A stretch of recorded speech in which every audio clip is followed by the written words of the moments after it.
D-May, Svingen, and Donick, 102.5, 106.3 The Game, broadcasting from the Busy Bee Plumbing, Heating, and Air Conditioning Game Nashville studios, home of the $99 yearly Beehive membership, where the buzz is always about great service. Willie Donick, Derek Mason, and Adam Vingen here with you.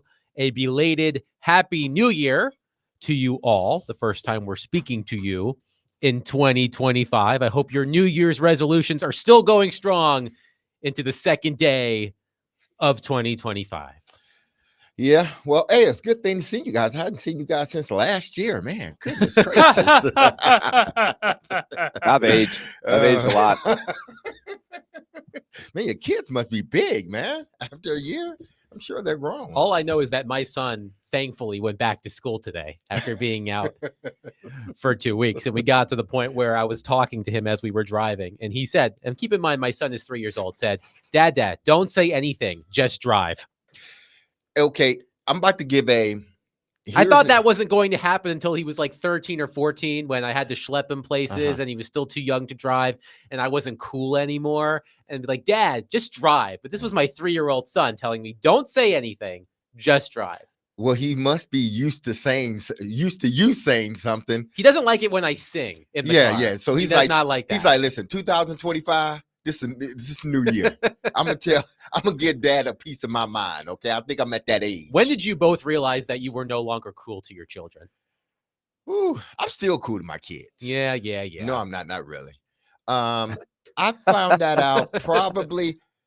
They were in high school. It might have been high school. Okay, so not 3 years old. Yeah, not 3 years old. Yeah, definitely not. I was still the man at 3 years old. So I guess your kids figured it out a little bit quicker than mine. I think middle school is when you start to get the challenge. I'd like to say that I've still maintained coolness for the most part throughout, but I remember going into my daughter's room. She had some friends at the house. I don't know, it was like 6th grade or something. I thought I'd just come in, say hi, start talking to them. And I just got some stares like, and then finally it was like, Dad, anything else you need?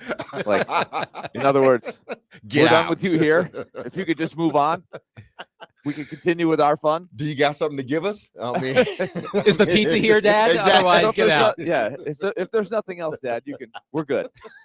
And then you kind of walk away with that look on your face, anything? Like, okay.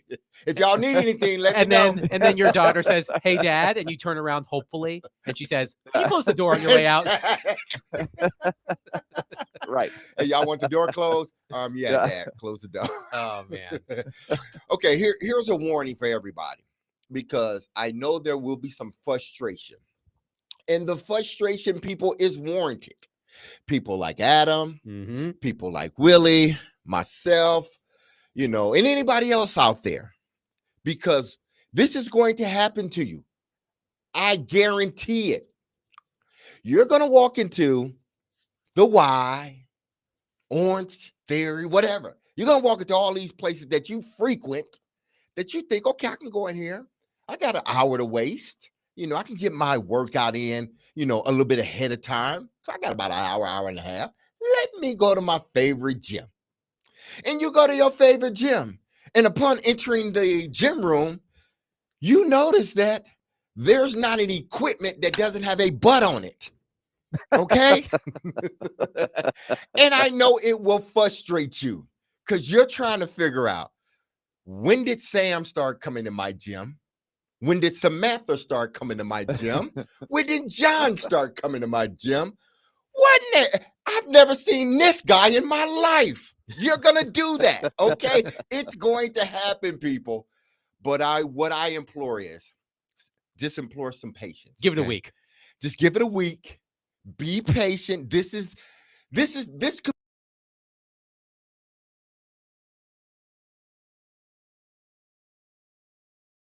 be patient as you go into your gym room, noticing that those 5 people huddled around the bench will never be there after these next 2 weeks, okay?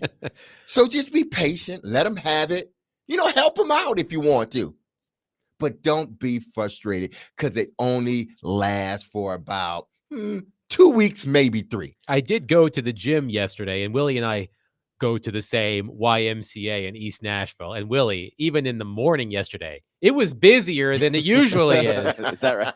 So I'm not surprised. we'll see what happens in a week from now. But yes, just take a But- deep breath and Exactly. Yes. deal with But the hey, let's deal let's with But it. also listen, say I that. congratulate those who are, starting there. I don't believe in resolutions, but you're starting your resolution, and one of yours is working out more.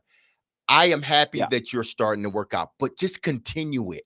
That's all I say. Just even if you have to scale down to 2 days a week, because that first week you're gonna go every day, damn near. If you could just scale it back to 2 days a week, don't quit altogether. Keep your regimen. So I do give a hand clap for all those that are going to put their health in front of anything for 2025. Yes, I commend that. I was going to say the same thing. We will deal with it. No question about it. But it is kind of funny because those numbers do surge as the calendar changes. Once January 6th happens, then it's just they're done. Yeah. Then everybody goes by Yeah. their Give business. it a week, and then your routine will be back to normal when all of the New Year's resolution seekers decide to go back to being more what's the word I'm looking for? Aloof, perhaps. Either way, one of the Tennessee Titans New Year's resolutions is to do something quite interesting. They're not just going to play one quarterback on Sunday against the Houston Texans, excuse me. They're going to start or play two quarterbacks. Now, it'd be funny if both Mason Rudolph and Will Levis were both under center at the same time. Don't think they can do that. But Brian Callahan, a couple of days ago, since we've been off the past couple of days, told reporters that he's leaning toward playing both Will Levis and Mason Rudolph in the season finale against the Texans on Sunday. This was Brian Callahan explaining that decision earlier this week. I'm actually going to probably play both of them, to be honest. Let those guys both have a chance to play. Don't know what and where that looks like. We're still so really early in it, but I think both guys will have some opportunities. I'll let you know by the end of the week, starter, all that stuff. But I think both guys should play some football at the end of the year. What's the reasoning behind that? I just like to let them play, let them both have chances to play. I think Mason did some good things in the game. Tipped interception was unfortunate.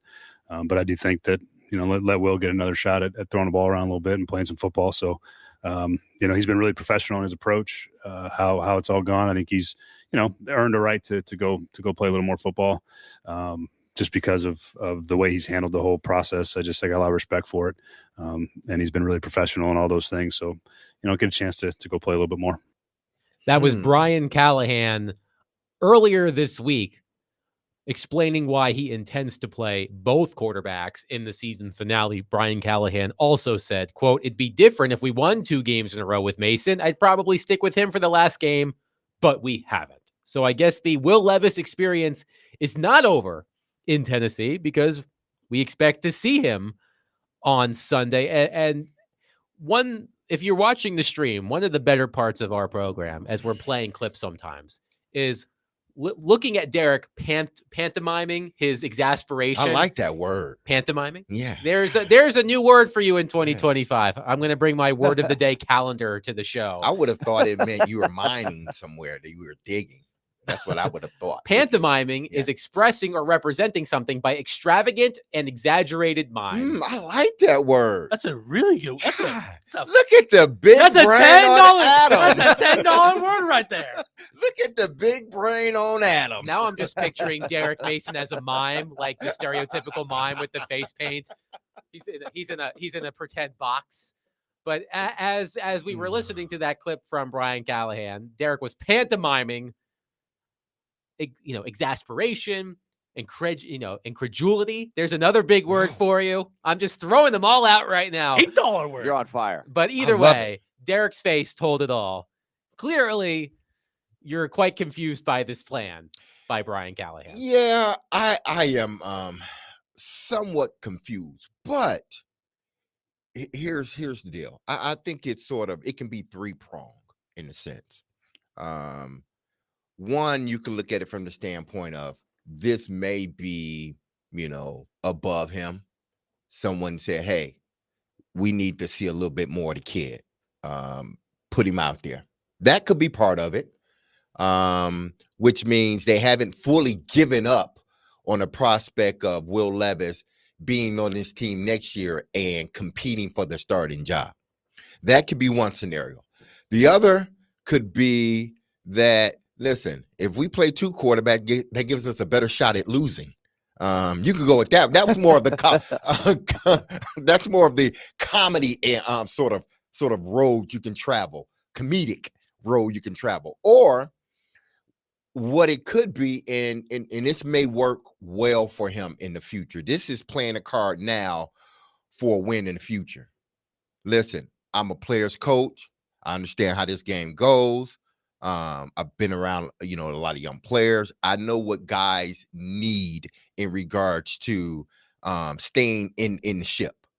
If guys see that I'm, okay, he is going to stand behind his players. He is going to give his players another shot. He's one of those guys that is never going to sort of be done with the guy, in a sense. That goes a long way in the locker room, especially in a situation like this, where it could be easy for him to just bench Will Levis and not put it back in the game, because Will Levis hadn't proven, that he should be a starter. But when you do something like this, the whole room is watching. They know they're not going to the playoffs. They understand all this. But to go back to a guy that has been nothing but professional, he hasn't, he hasn't seemed like he does. He's not holding a grudge. He's continuing to work, and that's what Callahan said. He's continuing to be a pro. Guys like that, and he has talent.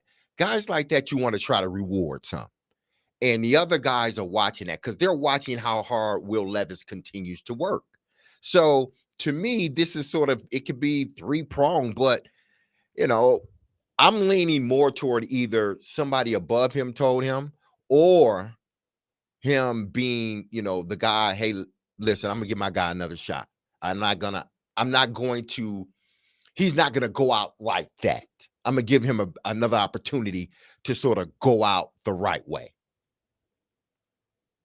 What do you think, I'm Willie? a little, well, it sounds to me like this is going to be more of a preseason mentality, almost, when you do that, doesn't it? That sounds like something you would say in a preseason game. Both guys are going to play.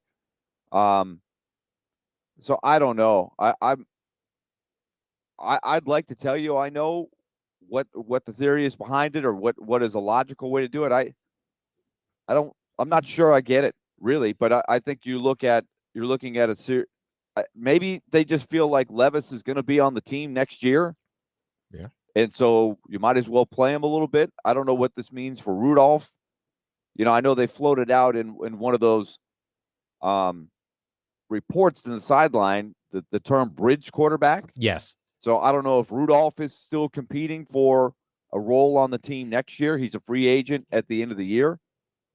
So I'm not sure. But at the center of all of this, right, is everybody's curiosity of, you really don't want to win the game when you get down to it. That's a tough spot for Brian Callahan, because he wants to win the game. Mm-hmm. Like you've got to go out and compete. You can't just lay down, right? And so you want the guys who are playing, whether you're playing 1, 2, or 3 quarterbacks, to play hard where they're in there.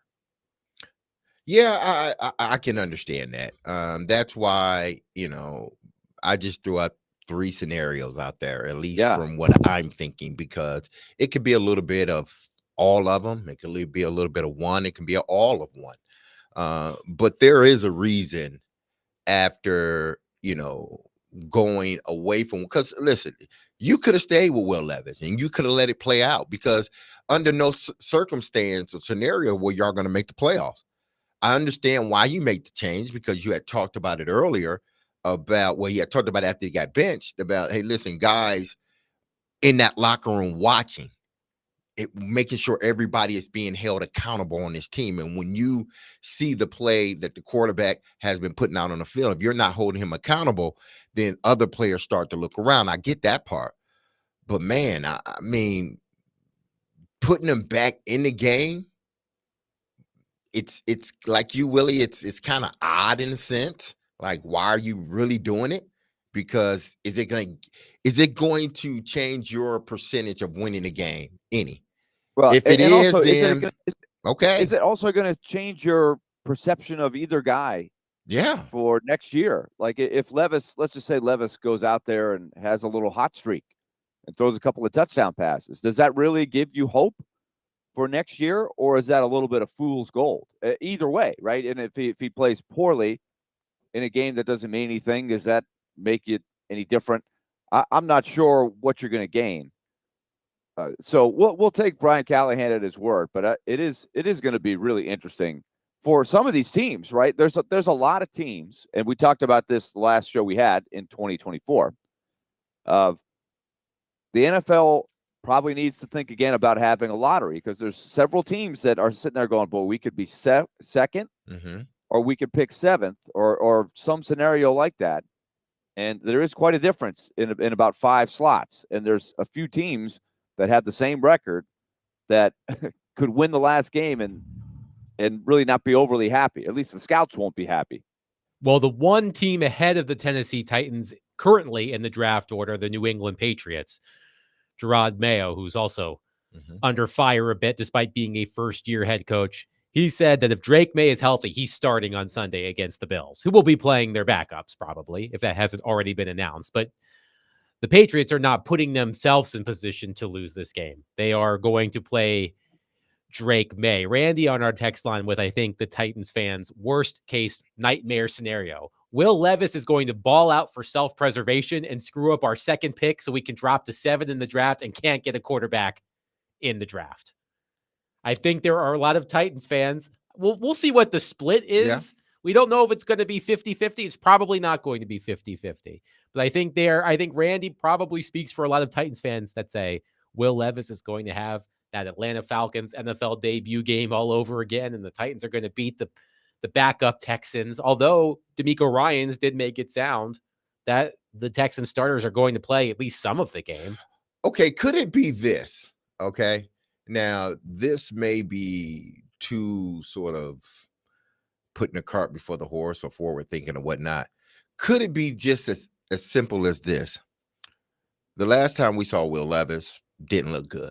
All right, we know that he's had some up and down play, more down and up. Could this be setting themselves up for a potential trade with Will Levis? Okay, throw him out there. Don't let him play the whole game. Just let him play enough where he looks good, he's efficient, and then look to the offseason, potentially trying to move him, package him potentially, because maybe they can't, just in case they win and they fall to the number 5 pick. Can they package him in a deal with some other things to move up in the draft, to draft a quarterback, if indeed a quarterback is what they're looking for? There's just several angles that I can come at in regards to why they are choosing to play Will Levis after benching him 2 games. There has to be a reason why they are doing this. Derek Mason playing 3D chess while the rest of us are playing checkers.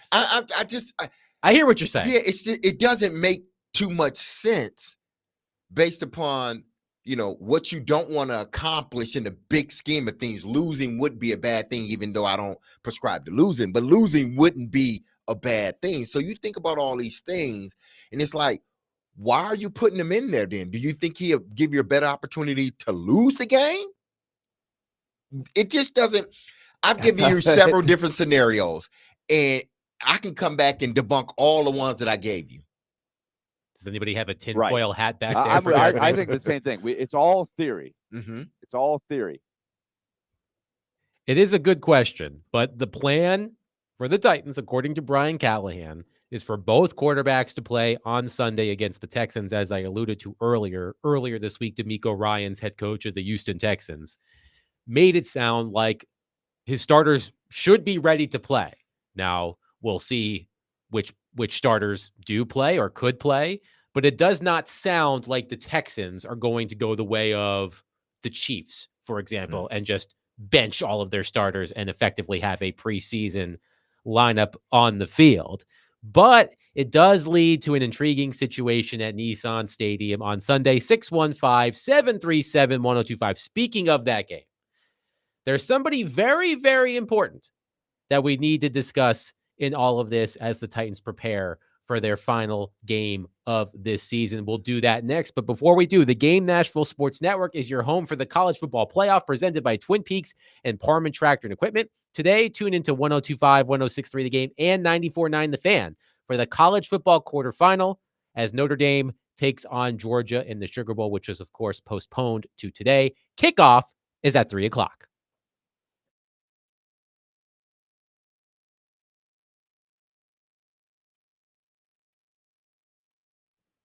All right, let's talk Loan Pronto. And here we are in 2025. Stop letting those high interest debts weigh you down. So pay it off in days thanks to Loan Pronto's new rapid equity loan. So it's there for 2025 now. They can go even quicker than they have before. No appraisals, no paperwork, no waiting. Loan Pronto's rapid equity loan uses AI-driven tech to give you approval for cash in as little as 1 day. So these instant approvals, low fixed rates, fast transfers can get you cash to consolidate all your debt and get you off to a good start here in 2025. So call Loan Pronto, see how much you can qualify for. This time next week, you could be paying off that credit card bill. You could be paying off that car loan, anything else that's on your mind that you need cash for. Maybe it's a home improvement project for 2025. 615-499-5780 or loanpronto.com. That's 615-499-5780 or loanpronto.com. Equal housing lender, NMLS 1661781 on approved credit, NMLSconsumeraccess.org.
Tune into 94.9 The Fan tonight for Vanderbilt women's basketball. The Commodores will take on Georgia at Memorial Gym with a 6:30 p.m. tip-off, and the pregame show will begin at 6:15. Coverage is also available on the 94.9 The Fan app and at 949thefan.com. Vanderbilt women's basketball presented by Athletes Unlimited Pro Basketball, coming to Nashville's Municipal Auditorium February 5th through March 2nd. Go to auprobasket.com for more details and to purchase tickets. Willie Dunick, Derek Mason, Adam Vingan here with you, talking Titans and Texans. Final game of the regular season for the Tennessee Titans, mercifully. It has been a long, hard season for all of us. But guys, we've made it. One more game of this team to watch. But it is an important game, Titans and Texans, when these two teams play. It's always important for one very important person in particular. And that is, of course, Amy Adams Strunk. And Paul Kaharski at paulkaharski.com has a column. Amy Adams Strunk needs to understand what a win is for Titans versus Texans. And I thought there was a part of it. Now I, of course, have to find it. There's a part of this column that I thought spoke to me, and I think will probably speak for a lot of Titans fans, and I'll be curious for Willie and Derek's thoughts on this as well. Paul Kaharski writes, quote, Strunk dislikes the team that got the stadium in Houston that her dad couldn't get. Those sour, failed negotiations prompted the move that's turned out pretty well for her, what's now her organization. Her family is just a couple of years away from opening its second stadium here, this one a $2.2 billion indoor palace. If she wants to hold a grudge over having to have a second home in our great city, she can have it. Brian Callahan cast the first game as the Titans Super Bowl, and here's the emphasis.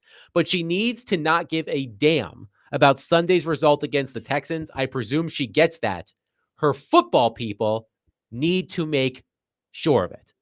What do you make of that, Willie? And do you think people in her organization, her football people, need to explain the situation that the Titans find themselves in as the regular season closes and the draft order the way it is? I don't know. I do think it will be hard for her to watch a game between the Titans and Houston, and Houston in the position they're in. Houston probably needs to feel like they need to win.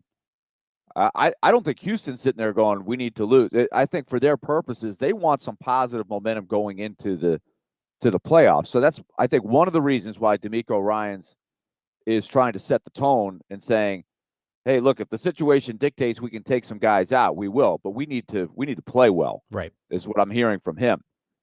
So I don't think it would be easy for Amy Adams to watch her team get smoked, which I have seen at times late in the season. In the Houston Oilers uniforms, we might add. And that's another thing. That is one where I do question whether she really has a connection to Nashville, to Tennessee, if we're still doing that. I get it's a cool uniform, but on the last game of the season, playing against Houston, I don't get that. I don't think the fans in Nashville care about the Houston heritage as much. I think it means way more to her than it does for any individual Titan fan, and that should resonate in her mind. But that is a sign to me, if you're going to keep doing this uniform thing, because it's cool to do the throwbacks every now and then, maybe once a season, but like every year against the Oilers, it's too much personal. And like, I'll never forget, Derek, when you were playing, there was a halftime where Bud Adams brought out one of the great players in Houston Oiler history. Like, he would do this from time to time. It was a Kenny Burroughs, or it was Elvin Bethea, like really good players. But the Titans fans, they didn't even know who these guys were. You know, they're like clapping for the guy, but they're bringing them out at halftime and introducing them. There's no connection to the Houston part of the history, and she should understand that. We're way removed from that. So all that to say, who knows what's in her mind, right? Sometimes what Paul is laying out there makes a lot of sense, but I don't know. And if you work there, would you be able to go and say, knock on her door and say, Amy, I just want to have a talk to you about the importance of this game and the whole Oiler thing. I know you like beating Houston, but at the same time, if we happen to lose this game, it's not a bad thing. Like, would you do that? Would you? Is it worth doing that, or would you assume that she knew that? Okay. First, let me. This is a good article by Paul. You know, in a sense of him, trying to get people to understand, why she possibly could, how she looks at this game, and trying to get the reader to see how management can sort of try to explain to her, as much as you look at this game as that game, you got to look at what winning that game and the ramifications can potentially be. So I guess Paul is sort of giving both sides of the coin, and I think it's great. First, I think this is started with her dad. They're always going to wear those Oiler uniforms when they play the Texans. And the reason why she continue, and I've said this for years, and this is not something that I haven't religiously said. I think there should be a separation between the Oilers and the Titans. I think there should be. Why? Because of one thing you just explained, Willie. The people here in Nashville, they can't think back that far to those guys in Houston. And then you're talking about the fan base within the last 10, 15 years. They don't know anything about Houston. I understand why she does it, because if you don't, those players don't have a place, because they're not going to be, celebrated in Houston. What other place can they be celebrated? Here in Nashville. That's why I said, man, they should have left everything in Houston. Let Houston have it, so those guys that live in Houston can have a celebration for themselves each and every year, depending on what was going on. But she's always going to do this. Because I think this was her dad's thing, and she's going to hold on to it. When you go into her office, I think you have to make her think that it was her idea that you lose this game. No way. You just got to give her scenarios like, hey, listen, I'm not saying let's do one or the other, but hey, I'm coming in your office. These are the scenarios that could potentially happen if we win, if we lose, if this team loses, if this team wins. This is how the scenario will end up. But you can't go in there saying we need to lose this game. She has to believe it's her idea, and it's okay to lose. You can't go in there, because I guarantee you go in there and you tell her it's best for us to lose this game. This is her dad's game. This Right. is, this is not really her game. This is her dad's game. So you better be really convincing when you walk into that office this week and say it may be a good idea if you better word it in such a way that she ultimately believes it's her idea and it's best for the organization, when indeed, yeah, it may be the best thing for the organization to lose this game and end up with no worse than the second pick in the draft. I get that, but you got to do a lot of convincing, because this game ain't just about her. This game is damn near 100% about her dad. So you say that you have to get it to be her idea. Yeah, you have to make it. She has to believe, once everything is said, that, okay, yeah, it's better that it's okay if we lose this game. So what I'm sort not of going to be that upset if we lose this game. So what sort of Jedi mind Yeah, trick I are you don't going know. to have to play on Amy Adams Strunk, like you're Obi-Wan Kenobi walking into that room? It sounds funny, but when I believe when you're dealing with certain people, these obviously they're in a place in their life because for a bunch of reasons, but I'm sure one of the reasons is that they didn't take no for an answer. They want it their way. So if that's indeed the case, you have to go in there trying to convince her that it was her idea. No different from a parent and a kid. Parents try to convince, kids try to convince parents that, it's their idea to let me stay a little bit longer at my friend's house or something like that. You're giving them all the pros, nothing really the cons. And at the end of the conversation, if your parents say yes, you're like, yeah, I convinced them that was a good idea. That's what Rand and Brinker and them, when they go talk to Amy, because this game is like no other game. It really does not work out, Willie, the schedule of all the teams that the Titans could be playing in this game with what's at stake. Playing the Texans, wearing the Oilers throwback uniforms. It would have been so much better if the Titans were playing the Cardinals on Sunday, because who cares? But the wrinkle of the Texans in all of this makes this situation extra fascinating to me. Oh yeah, no, I don't think there's any doubt at all. So, what would be the ideal scenario when you get down to all of this?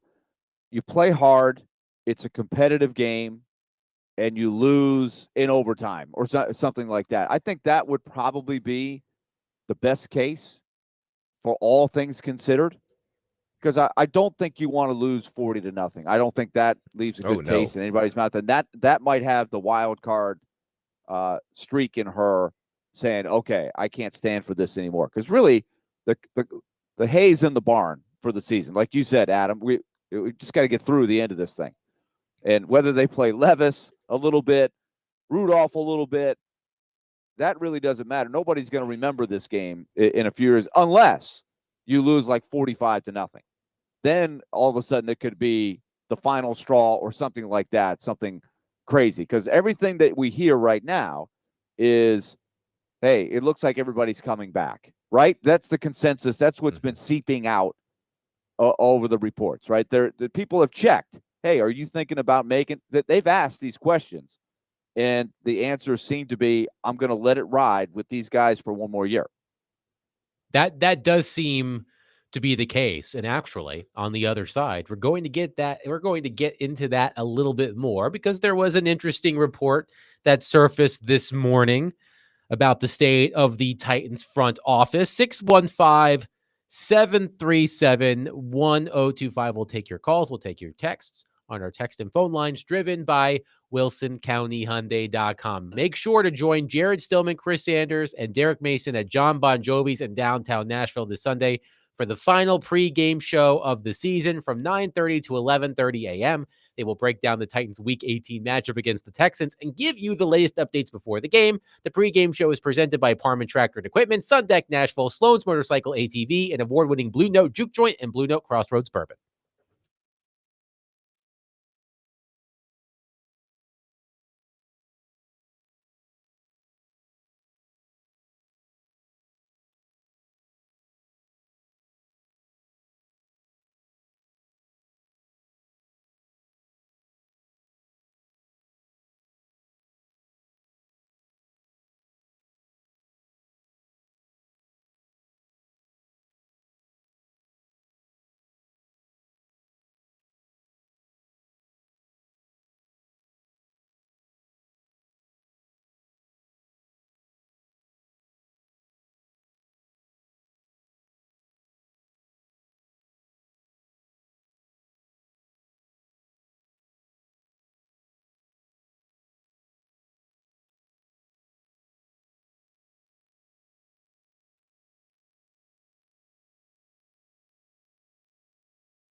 Tune into 93.3 FM Totally Hits Nashville tonight for MTSU men's basketball. The Blue Raiders take on FIU at the Murphy Center. Tip-off is at 6, pregame at 5:30. Coverage also available on the Totally Hits Nashville app and at totallyhitsnashville.com. Willie Donick, Derek Mason, Adam Vingan here with you. Let's see here. Willie, you have a text from Chuck on our text line driven by WilsonCountyHyundai.com. Chuck says, Willie, you may have just answered the question on why they're playing both quarterbacks. We know Houston is a far better team and maybe Callahan just wants to not get blown out. If you play both quarterbacks, then you can go with the hot hand so you don't look so bad with a terrible loss, or vice versa. If one quarterback is doing too good and you actually want to lose, play the other quarterback. To me, it just gives Callahan a little bit more control over the outcome of the game. May possibly. I mean, what if, Mason Rudolph, depending on who he plays first, because I can't see this being a every other series thing.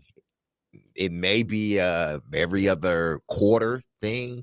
And even that is sort of not conventional. Even if you're going to play both quarterbacks, you typically, hey, this guy's going to play this half, and I'm going to let the other guy get the second half. At least that's how you do it in preseason. And it seems like this is sort of that mentality in regards to playing two quarterbacks. So I'm not sure if it gives him an opportunity to, control the outcome, because what if Will Levis, what if Mason Rudolph is doing well and you figure, I just want to throw Will Levis in the game so, we can cool off a little bit. And then Will Levis comes in and he does well. I just think it's an opportunity for him to, let both guys play, and, whatever happens. I think he's trying to, he feels bad for Will Levis in a sense, and he's trying to give Will Levis another opportunity to not let the last thing the owner, the GM, and the fans see was him 3 weeks ago. He want to at least give him an opportunity to redeem himself. I don't think this has anything to do with him controlling the game and trying to sway it one way or another. What do you think, Willie? Well, it's just going to be on everybody's mind whether Brian Callahan wants to admit it or not. Like he's human, he's aware, and I think he wants his team to play hard. Mm-hmm. But it is going to be a tough situation if they're winning. Yeah, in the second half, like what to do. I don't know if that means you would change your quarterback or something crazy like that, because you don't want to set off any red flags with the league or anything like that. So you just have to play the game, I think, and just let the chips fall. Mm-hmm. If you happen to win, you just got to live with it. You shouldn't be. Nobody's going to be mad if you win. You might be like, oh man, what are they doing? But the fan base will be mad. You can't. Yeah, but you cannot hold a grudge against the team just going out and playing hard. If they happen to win, you can't hold it. Willie, have you been listening to this fan base, man? Oh, absolutely. Do you listen to this station from 2 to 6? Do you actually listen to this station from 11 to 2? When you're playing in a game, you can't throw the game. Oh, no, I understand that. That's yeah, the worst thing you could possibly do. You can't do that. No, Right. I The team understand that, itself yeah. won't be upset about winning a game. Exactly. If you accidentally win the game, that's not your fault. That's not your fault. You trip into a win. Hey, Willie, if you accidentally win that game, this fan base is going to accidentally walk away. That's what they're going to do. I don't think there will be Exactly, anything They will not be accidental. happy. I don't think there'll be anything accidental about that. So every week at ESPN.com, two of their insiders, Jeremy Fowler and Dan Graziano, do this huge notebook talking about what they're hearing. They sort of do this round table thing where they ask each other questions and answer them using their intel. And at the bottom of each notebook, they have just an assortment of thoughts that didn't fit into the main section. So on Jeremy Fowler's section, you have to go like 4 or 5 bullet points down. You really have to look for it. And near the bottom is this note from, again, Jeremy Fowler of ESPN. Quote, the Titans are 9-24 in GM Rand Carthon's first 2 seasons. And with a new stadium opening in 2026, the Titans want to find the winning track sooner than later. But this was clearly a rebuilding situation for Carthon, and people in the building say there seems to be good energy among Callahan, Carthon, and Vice President of Football Operations Chad Brinker a trio that meets frequently on Team Matters. Now, the one thing that stands out to me in bold is, but this was clearly a rebuilding situation for Carthon. Clearly to whom? Because we've talked about the lack of messaging from this organization. Maybe they thought it was a rebuild. They certainly weren't presenting that to the public. And we'll get into some comments that Bill Belichick had on the Pat McAfee show earlier this week that I thought were really interesting. Derek brought them to our attention and how they relate to the Titans. But Willie, as you said, clearly the messaging coming out of the building for people who have sources in the organization, both locally and nationally. We've heard Teron Davenport talk about it. We've heard Paul Kuharsky talk about it.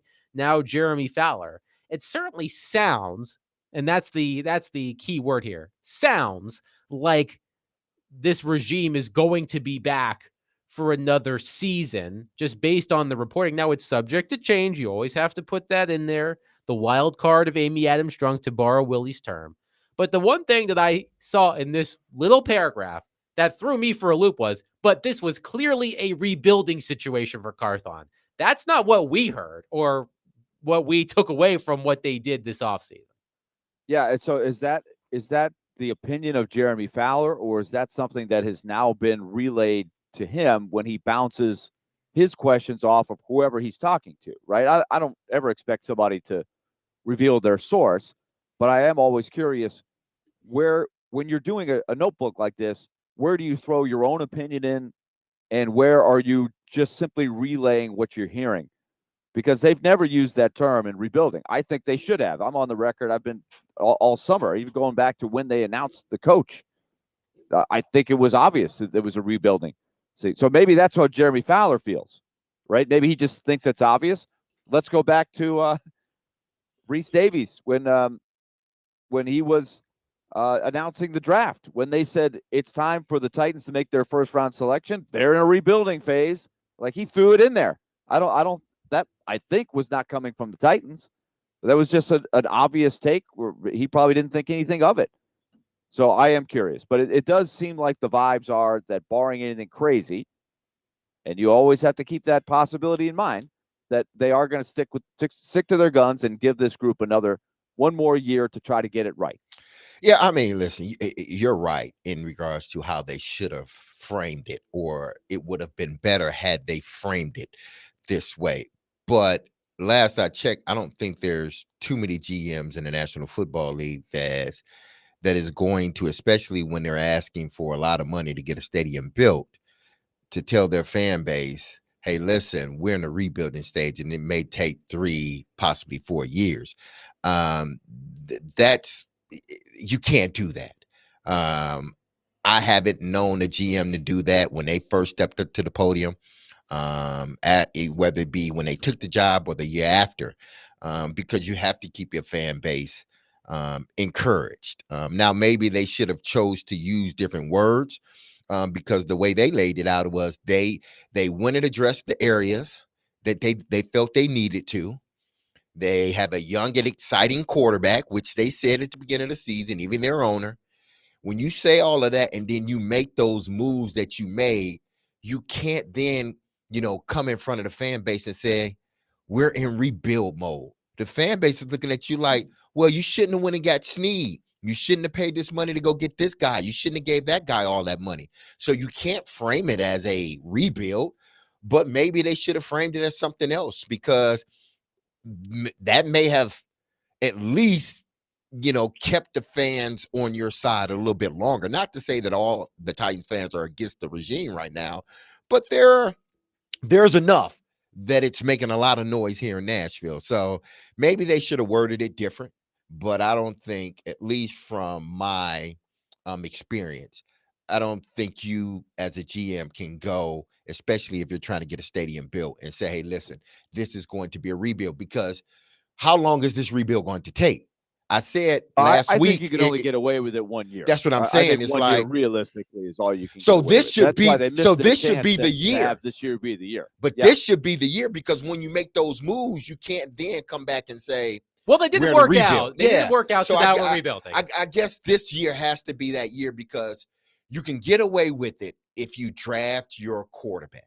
If you draft your quarterback, you can get away with not being in the playoffs for a fourth straight year. And you know what you need to do to get that quarterback. Yeah, You need to lose Yeah, you can't win. on Sunday. But like, I'm going to put my journalist hat on here for a second as I read this. And one thing that sometimes happens in journalism with these sorts of things, and I think Jared has made this point previously. And by the way, Jared will be back on the air at 2:00, an abbreviated Stillman and Company from 2 to 3 before the Sugar Bowl at 3:00. But sometimes organizations, this is not just sports, this is sometimes, politics as well. Sometimes teams, organizations, Republican Party, Democratic Party, whatever. Sometimes they float these sorts of things as trial balloons. Like, what if we put out there that we're going to bring back Ran Carthon and Chad Brinker and Brian Callahan? Well, we'll give it to some trusted people and see how fans react. And maybe they do this. They hear us talking about it. They hear the people calling in and texting us saying, no, we don't want that. Maybe it's a way of like testing it out there, seeing how the fans would react if this indeed came to light. And I would venture to guess that the Titans were probably disappointed by what they heard if they're hoping that fans would accept Carthon and Brinker and Callahan all coming back next season. So that made me wonder a little bit too. But, this idea that this was clearly a rebuild, and Willie, you're right. This could be Jeremy Fowler putting his own opinion into this, but oftentimes when you talk to people in organizations to get these sorts of reports, what those people tell you tend to seep into your reporting, even if it's not attributed to them. So perhaps it's being sold to Jeremy Fowler. Hey, this was clearly a rebuild.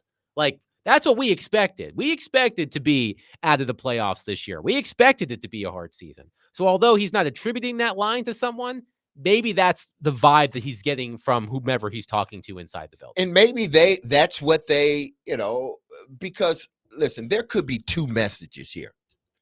But we only hear one. The message behind the scenes could be one thing, but then the message to the fan base could be another. Because I would have to think that Amy knows football well enough, more than well enough, to understand that this roster isn't good, even with the additions of the people that you add in the offseason. Her roster from the middle to the bottom on down isn't good. So she had to have known, or they had to had explained to her, like, listen, there's two scenarios here. We can be a good team, possibly make it to the playoffs if the quarterback hits. But if the quarterback doesn't, then we could be at the bottom half, more so at the bottom of the league, because we just don't have the depth in the team. So there may have been two messages.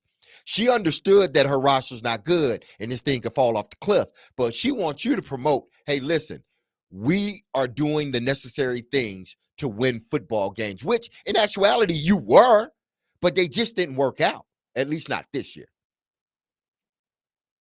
Any final thoughts, Willie? I think the final thought is, look, we're closing the book on. It's over now. Like, I don't think you can like you said, Adam. It's hard to now go out and say we're rebuilding after a year where you sort of missed a chance. I don't think they even had to say this year is a rebuild. They could have just left it open-ended. But I think they tried to hint that they could be more competitive. And it didn't work out. It was all going to hinge on Will Levis, and Will Levis just didn't play well. So that gave them if he had played well, they would have been pretty competitive. I think they would have been near 500, maybe even stayed in the race until a couple of weeks left in the season. But as it is, they've got an opportunity to pick really high in the draft, so they have to take advantage of that. But they're a long way from being where they want to be. But that's the key word, Willie, is competitive. They did say, if I'm not mistaken, that they would be competitive or wanted to be competitive. Yes. So they gave you that. But being competitive, what does that mean? Okay, we're competitive until we get injured. You see what I'm saying? Because they would have had to have known that, listen, we are closer to being a disaster than not. And if things don't go our way, if a few guys get hurt, we go from being in the middle of the pack to at the bottom. 615-737-1025. We'll continue this conversation on the other side, plus those comments from Bill Belichick on the Pat McAfee show that were really interesting and certainly relate to the Titans situation. That's coming up next. Willie Dunnick, Derek Mason, Adam Vingan, 1025, 1063, The Game.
D-Mace, Finnegan, and Donick, 1025, 1063, The Game, broadcasting from the Busy Bee Plumbing, Heating, and Air Conditioning Game Nashville studios, home of the $99 yearly Beehive membership, where the buzz is always about great service. Willie Donick, Derek Mason, Adam Vingan here with you. Elliot Friedman of Sportsnet will join us to start the next hour at 1 o'clock. So we will catch up with Elliot, talk all things Nashville Predators and National Hockey League. Tristan is on our phone line, driven by WilsonCountyHyundai.com. Tristan, thank you for calling. Happy New Year. Please go ahead. Oh, Happy New Year. My voice is low because I went to a playoff game yesterday, ASU versus Texas. Oh, wow. What a fantastic game you got to what attend. What a game. Yes. I need the Titans to draft Cam Scadaboo for my home mater, ASU. That's what I'm saying. I was watching that guy yesterday, and I said I want the Titans to take him with the number 2 pick just to make sure nobody else gets their hands on him. I'm kidding, of course. But I'm a big, big fan of Cam Scadaboo after yesterday's game. Have you seen him play at all, or was that the first game you've seen him That was the play? first game I've watched him significantly. I saw him in the Big 12 championship game as well, and he was just as dominant. So I've seen him play twice, and he's completely taken over the game both times. And by the way, that was a targeting penalty, right? That game was razor's edge, brilliant comeback. But you got to feel for Arizona State because they probably should have had a better chance of winning the game in regulation, right? Yes. I talked to some of the people, and yes, that should have been targeting. And I got to meet the referees also before the game. Like, I was staying at the hotel they were staying at, got to talk to the head official. So they were Big Ten crew. A good game overall. Like, our coach is 34, my age, and I have a report that Drew Aller may come out, like, if they win the national championship from Penn State. That's a quarterback that I would like the Titans to draft because short Diller Sanders, like, seeing him against BYU, Nebraska. Who else did they lose to? They lost to, Kansas. Like, he's not that great of a quarterback. Like, his numbers are impressive, but and Cam Ward throws like Will Levis sometimes. Like, you'll see that, like, knucklehead, ball-headed, like, interception, like, and saying, yes, I've seen his tape. It is one of those, like, he sometimes can do the highlight reel and sometimes is like, where did this interception come from? Well, Tristan, thanks for the call. And it was a fabulous game yesterday between Arizona State and Texas. And we will get into the college football playoff a little bit later. By the way, my favorite part of the game was there was that sideline report that Scadaboo was, quote unquote, vomiting profusely. Yes, profusely. Profusely was the key word there. I mean, boot and rally is the school motto of Arizona State University. So no shock that he threw up and got right back in the game and had an incredible end of the game to make that game so interesting. But we will get into that a little bit later. But the question about the quarterbacks, right? We're going to be talking about this for the next several months. Oh, not several. The next few months. From now until April. We are going to be talking about Titans and quarterbacks that they could draft or sign or what have you. And there are questions about those quarterbacks. You know, Matt Miller of ESPN, he's one of their NFL draft analysts. He had a story yesterday. You know, how many first-round prospects are there really in the 2025 NFL draft class at quarterback? 0, according to Matt Miller. He said both Shedeur Sanders and Cam Ward are talented and have the potential to rise in the pre-draft process, but I wouldn't be comfortable calling them first-round prospects based on this season's tape. That doesn't mean they won't be drafted in the first round. In fact, it's a safe bet that both get drafted in the top 5 selections. Quarterbacks always go early, but this is a conversation, Derek and Willie, that we're going to be having from now until the first day of the NFL draft.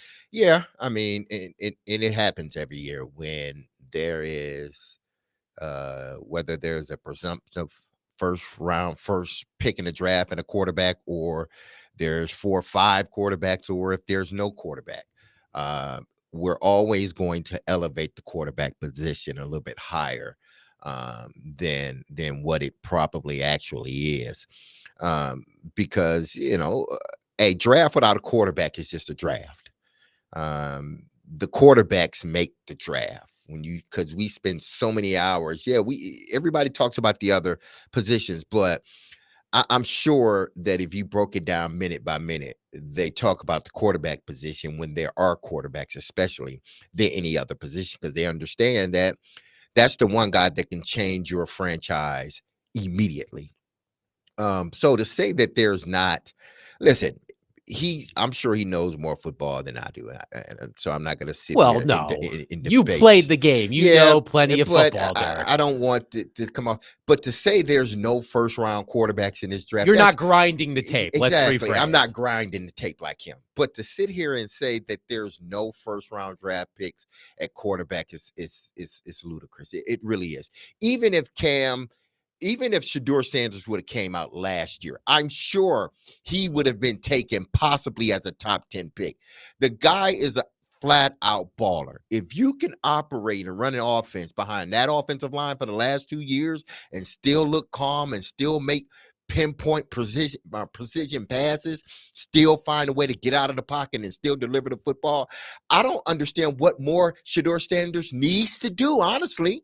It's not like he was playing with 5 all-world guys. He had Hunter, and he had some other good receivers, but his offensive line was trash. Cam Ward, he's a good player. I don't understand this thought of, since there's not like 4 or 5 guys vying for that position, then there's nobody. Shedeur Sanders have proven over the last 2 years that he is worthy of a first-round pick. And more importantly, he's worthy to be drafted in the top 10. Now, where at in the top 10, I don't know. But you can't watch him nor Cam Ward and say, nah, they shouldn't have a first round grade. That is just, I don't know how you can just watch football and watch those two and say, no, they're not a first round talent. Jerry is on our phone line, driven by WilsonCountyHyundai.com. Jerry, thank you for holding. Please go ahead. Happy New Year, guys. You as well. First of all, when are the Nashville teams going to listen to the experts? Because the experts have been right about Levis, and they've been right about the Predators on what they need to do. And do you see them taking like Shedeur Sanders and Hunter in a blockbuster move in the draft? Thanks for the call, Jerry. I'm not sure how you could possibly swing that. I mean, where is Travis Hunter going? He's going top 5 as well, isn't he? Top 3, really. So you would need to have at least 2 of the top 3 picks You have to in pull the off draft. the Houston Texans. Okay. That's what you would have to do, because Houston Texans had the 2nd and the 3rd pick Mhm. in the draft. So if you pull off a Houston Texan, then it can be done. But you got to understand, Houston gave up a lot to sort of maneuver around and be able to get the guy that they wanted, the 2nd pick. Yeah, I like Jerry's idea. I like the wishful thinking. Of course, as you all know, I'm a fan of maximum chaos. I'm going to put a patent on that at some point. I do need to trademark that. But Willie, I don't see a scenario where the Titans could end up with both of them. Yeah, I don't think they have enough draft capital. If they get the first pick in the draft, they may be able to do that. Now that's what I think could be in play. Now I don't. Yeah, like maybe when they get there, I think there's going to be a ton of discussion about that.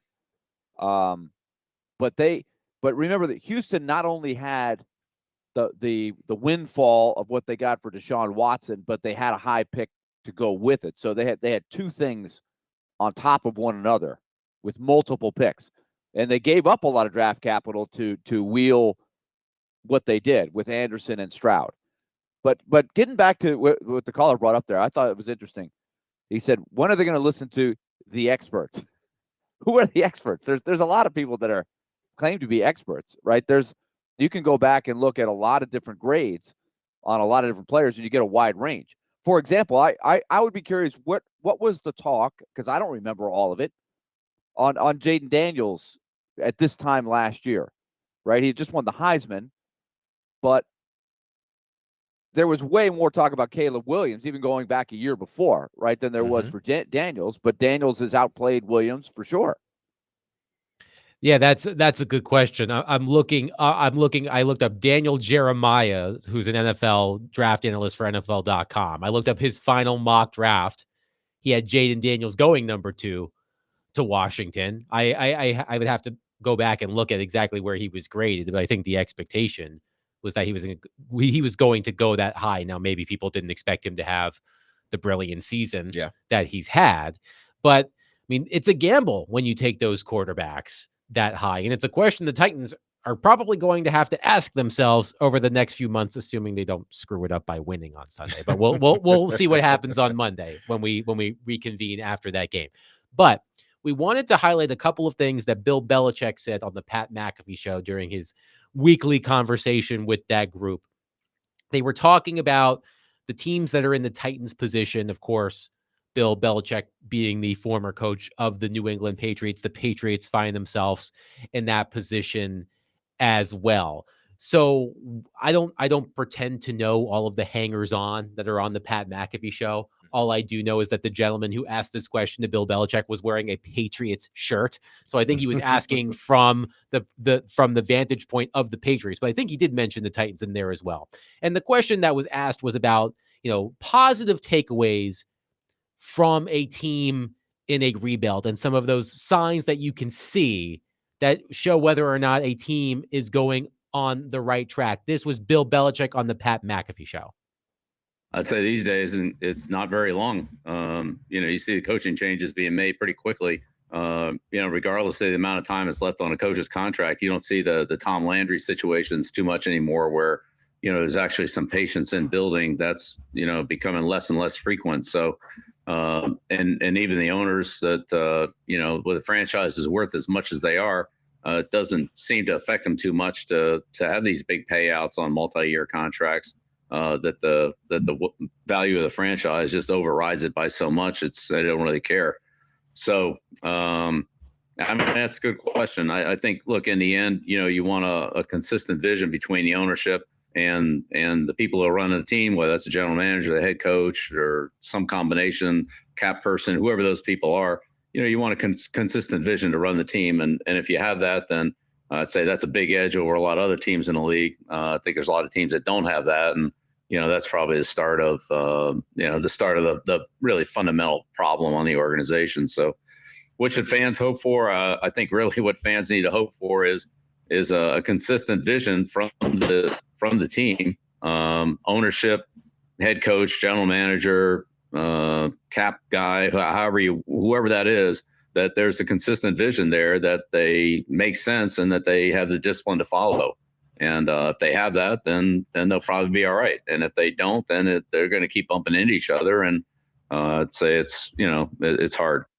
That was Bill Belichick on the Pat McAfee show. And I'm sure you heard the key phrase, consistent vision, in all of this. And as we just discussed with this report from Jeremy Fowler that suggested that the Titans brain trust could be back for another year, that consistent, the at least how they have shared the vision, which they haven't done much of, but when they have, it does sound, it seems inconsistent. What they are trying to sell versus what's actually happening, it's incompatible, Derek. But that consistent vision, Bill Belichick emphasizes, and that stood out to you.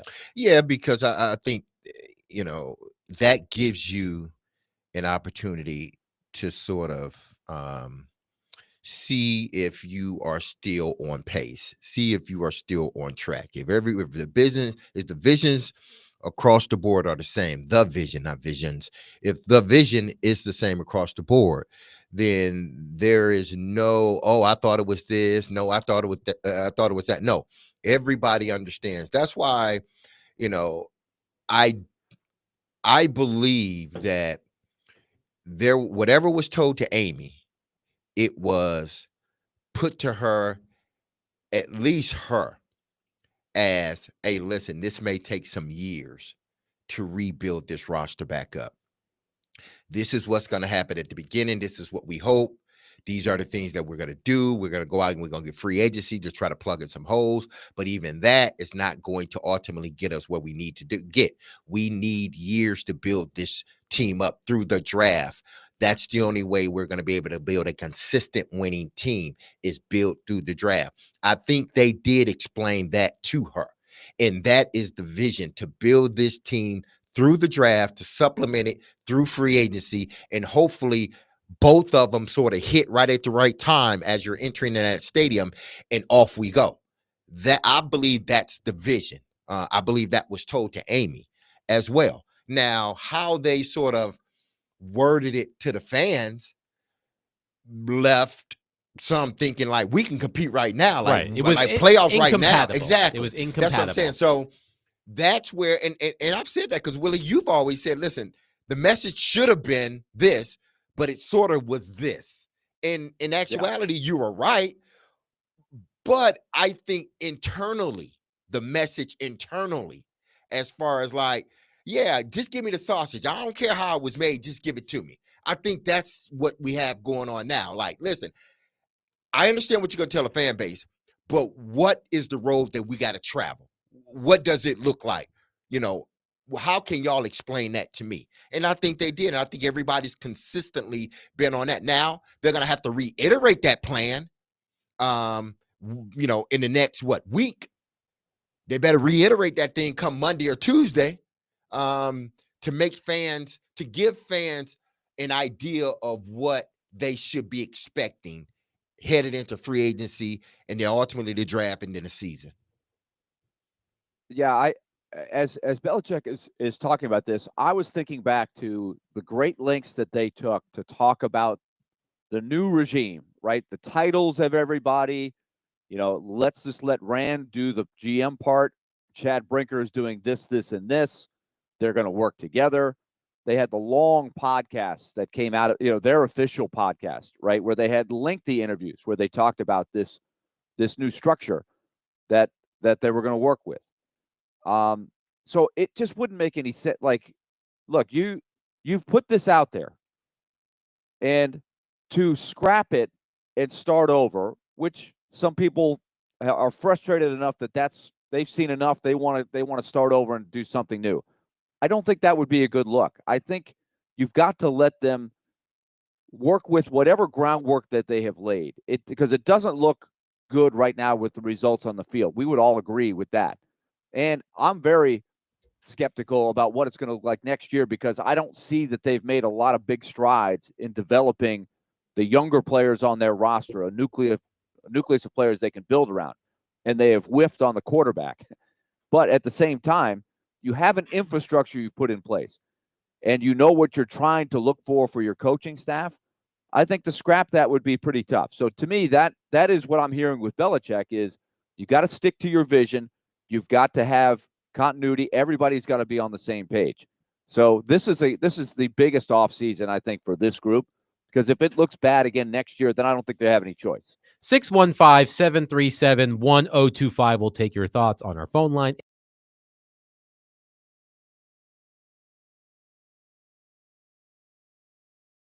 And talking about teams in rebuilding situations. We'll do that next. Willie Donick, Derek Mason, Adam Vingan, 102.5, 106.3 The Game.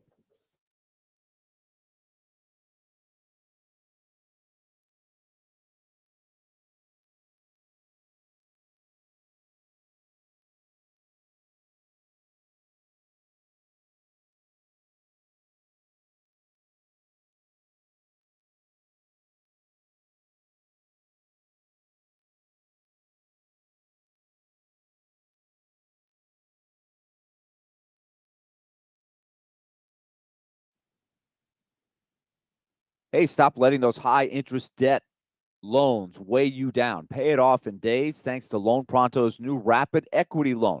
Homeowners, imagine a hassle-free way to cash out your home's equity with no appraisals, no paperwork, and no waiting. Loan Pronto has an all-new Rapid Equity Loan that uses AI-driven technology to get you approved for cash out in as little as 1 day. So, for example, a client can get $100,000 approved in under 24 hours. That's $100,000. You can do more. You can do less. Whatever it is you need. All you've got to do is call Loan Pronto and see how much you can qualify for. Then take that cash. You can wipe out some debt, launch a home improvement project, whatever you need. And you could be saving money each month because of it, because that interest rate that you're paying off is a lot higher. So call Loan Pronto. See how they can help you. At this time next week, you can be credit card debt-free. 615-499-5780 or loanpronto.com. That's 615-499-5780 or loanpronto.com. Equal housing lender, NMLS 166-1781 on approved credit, NMLSconsumeraccess.org.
I was down, but now I'm up.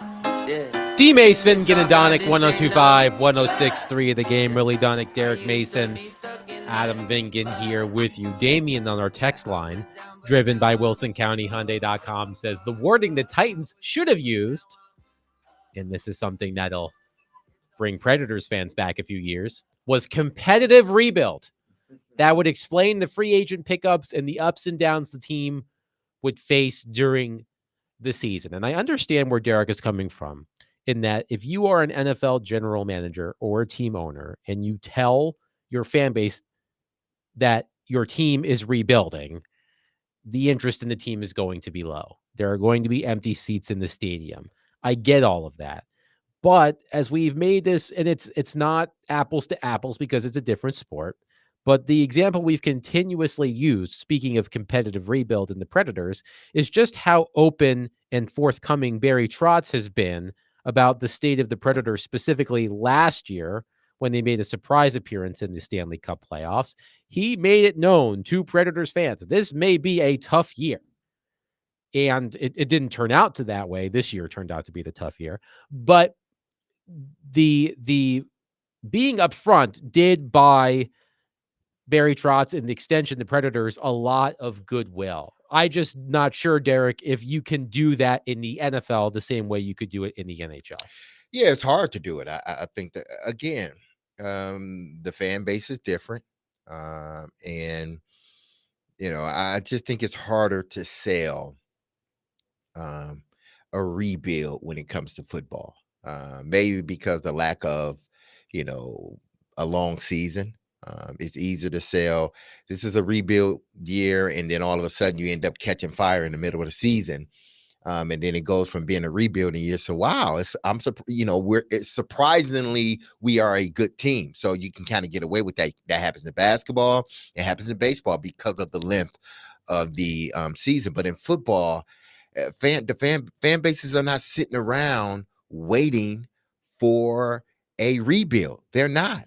Now, if you get you a quarterback, you can possibly sell, we are rebuilding, because they look at the quarterback position a lot different from everybody else. If you get your quarterback, that rebuilding phase is a lot shorter, especially if he's that guy, i.e. Washington, look at them, or Houston, look at them. But if you don't have that guy in-house and you're trying to sell a rebuild, man, oh man, that's tough. That is tough. Why do you think they pump Will Levis up so much in offseason? When you pump a quarterback up like that, you can't then turn around and say it's a rebuild. Now, if they didn't pump him up, then I can go in and say, hey, listen, we got to get our quarterback. And so this is a rebuild. But no, they came into the offseason in that press conference, well, not a press conference with Amy, the one-on-one, and she said an exciting young quarterback. So when you say exciting young quarterback, Willie, you can't then say, well, we're in a rebuild. It's hard to sort of sell that. I know. Look, it's a dilemma. I fully understand that, especially when you only have 17 games. Exactly. But I still think they probably sold. They probably now sold you upsold it before they knew. They upsold him. Overpromised and underdelivered. Yes. The 2024 Tennessee Titans. And they did not need to do that. I will stand by my thought on that. Even if you didn't want to downplay it, right? They could have, you don't want to sandbag, because I agree, you got to sell some hope for sure, but a little more open-ended, better communication throughout would have been better. Nothing you can do about it now. So they have who they have. Like I said, so much is riding on what happens in this draft coming up in this offseason, because they've got to get it right. I think they all know it, because you don't get the time that you probably used to.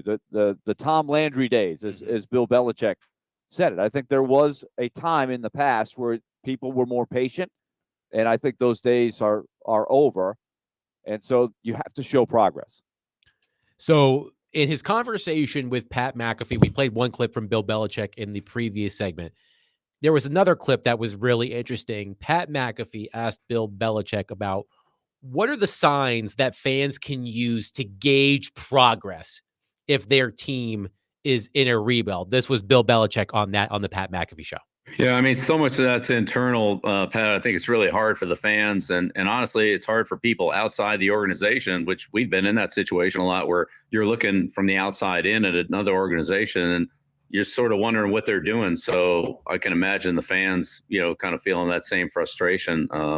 I think when they, tell you what they're going to do, then you can follow along and just do it. So I think at a team like Washington, they came in and said they were going to change everything, and they did. They got a new owner. They're going to do something new with the stadium. They changed their practice facility. They got a new general manager. They got a new coach. They signed Adam Peters, signed 20-some free agents.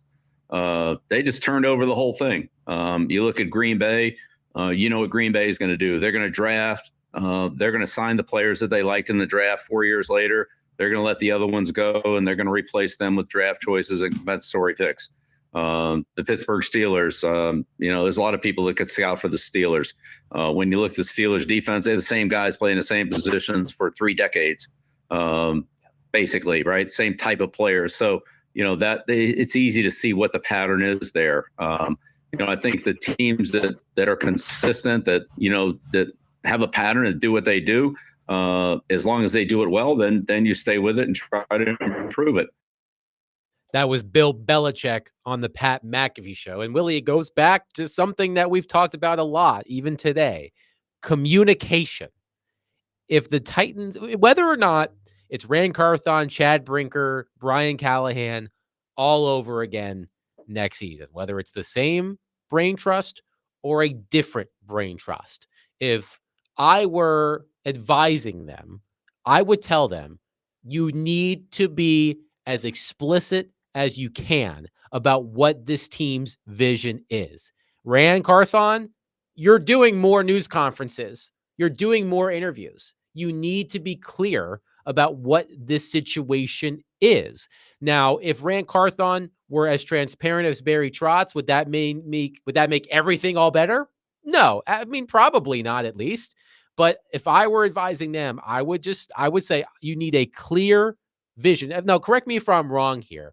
I believe at one point Ran Carthon, during one of his rare news conferences, was asked, maybe it was after they fired Mike Vrabel, was asked about what the vision for the franchise was, and he wouldn't say it. Or he's like, we know what it is, but we're not going to share it. I vaguely recall this. You can't do that this time around if you're given another chance. You need to be much more transparent about what you're doing.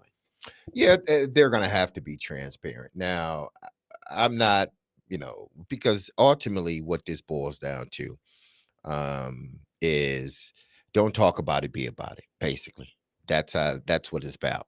So just start winning, and you ain't got to do no more interviews. But until you start winning, you have to give the fans sort of something to, because right now they're hungry and they just want some food. They want something right now. If you gave them a piece of candy right now, they would think it was a steak. So you need to give them something. Once the season ends, you need to give them something, because they're starving, because they haven't had anything, which means they haven't heard anything from Ran Carthon all season, from Amy Adams-Strunk all season. And his team has been horrid, and they haven't heard anything from the brain trust. Heard every week from the coach. You're going to get that no matter what, good or bad. But they haven't heard from the people that are at top that are making the real decisions. So my thing is, you need to come out once the season ends, and you need to give the fan base whatever that vision is, the vision that you've talked about. And I'm sure you've went over it every week with Amy, that you've met with her. You need to give that same type of vision. Explain it to you how you explained it to Amy Adams, the vision for this fan base. Once you tell them the vision, that's what they want to hear. To start all season off, give them the vision, because then you don't have to keep coming back to them. Give them the vision. It's going to buy you some time up until the draft or free agency. Give them the vision.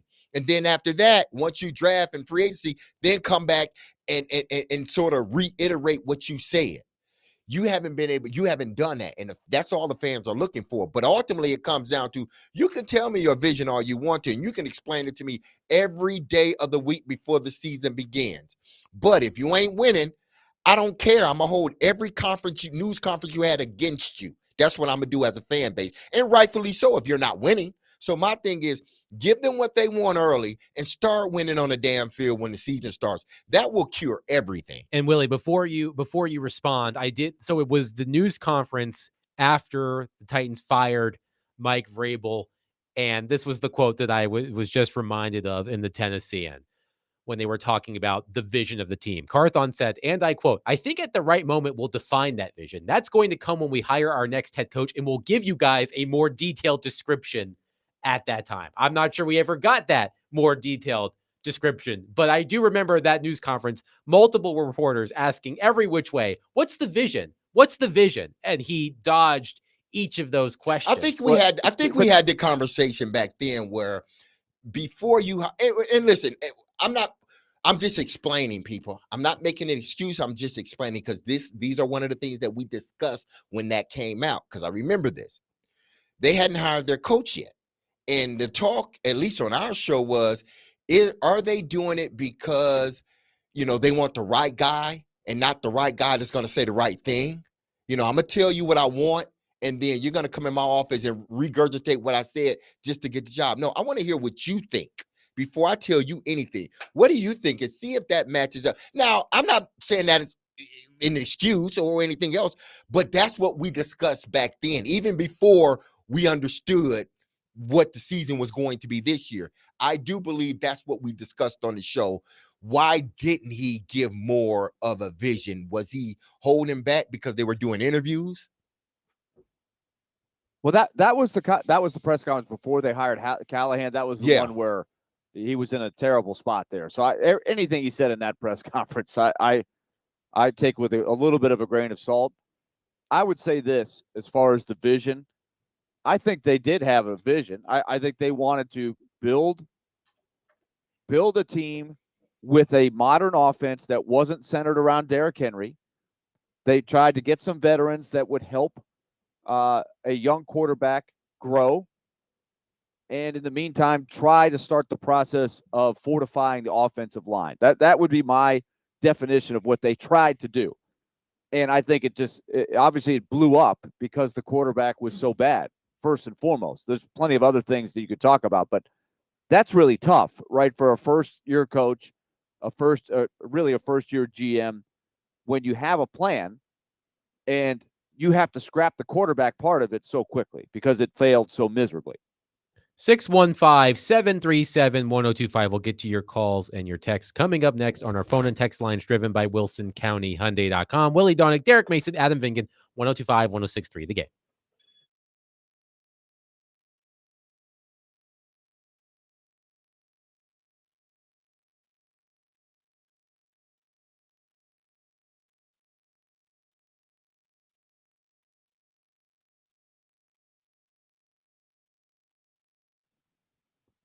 All right, let's talk about Lee Company. I'm out here in Vancouver. The Predators will resume their season tomorrow night against the Canucks. And Lee Company is a proud sponsor of our Predators coverage on 102.5 The Game. You'll also see their display at Bridgestone Arena when the Predators are home, or you go down to any event down there. Lee Company's been in service since 1944, and they've got you covered in your home when it comes to your heating unit, your cooling, your plumbing, and electrical systems. You can always reach them. They're just a phone call away, 615-567-1000 or LeeCompany.com. That's 615-567-1000 or LeeCompany.com. So if you've got issues as we start 2025, just give them a shout and let them come out and help you. Also, talk about their long-range home maintenance plan. It is a thumbs up from us at the Donick household. 615-567-1000 or LeeCompany.com.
check. Yeah. Tomorrow, it's your chance to participate in Preds Pick to Click. If you correctly guess a Preds player that scores a goal in the Preds game tomorrow night, you win a pair of tickets to an upcoming Preds home game. Participate with Robbie and Rexroad tomorrow morning at 8:45. The Predators will be back in action tomorrow against the Vancouver Canucks. Puck drop at 9, pregame at 8, right here on 102.5, 106.3. The Game. Will talk to Elliot Freeman in the next segment. Before we do, Joel has been waiting patiently on our phone line, driven by WilsonCountyHyundai.com. Joel, thank you for waiting. Please go ahead. Yes, I have a question for you guys. Sure. Have you ever called Amy and Rand Carlson to sit down with your show and ask them what a fan wants? People like me, people go to the game. You know, we have a say too. I know she's the owner, but if we say we need a quarterback, as a fan, 90% of us need a quarterback. 90% of us need a right tackle. 90% of us need a rusher, defensive end, or whatever position we're lacking. And if they pick that those positions, the people we need, and they're not doing well, then we cannot blaming them. Now we're calling, why is it these positions are lacking for over since I've been watching since 2004? We never, maybe Steve McNair was still playing. I was not sure because that's when I started watching. The only guy I remember was Adam Penman Joe. Adam Penman Joe on the team. So now, if they're going for a draft, who have a last say? A owner or a GM or the coach that's going to coach the player they pick? Thank you. Thanks, Joel. Joel gone? Yes, Joel's gone. Listen, they have a lot of areas where, you know, they thought at the beginning of the season, because listen, we can go back to the press conference with Rand Carthon, and Rand said, you know, we basically hit on every sort of area we wanted, you know, in regards to the head coach. Head coach told them this is what we need, and they went out and they got everybody that the head coach needed. And that may be true, but it didn't work. So I understand why the fan base, people like Cho, are, you know, they're disappointed and they're frustrated, because when you say we did all the things necessary to make this team a good team, we spent the money, we earmarked the positions we needed to earmark, all but the right tackle. They should exclude that one from it because they did not earmark that, not one bit. They did not improve it, not one bit. So they need to take that off their list of things that they tried to improve, because they didn't try to, and it's not improved. But, you know, they did tell us that they earmarked, that they filled every void that they needed to fill based upon the head coach. Well, it didn't work.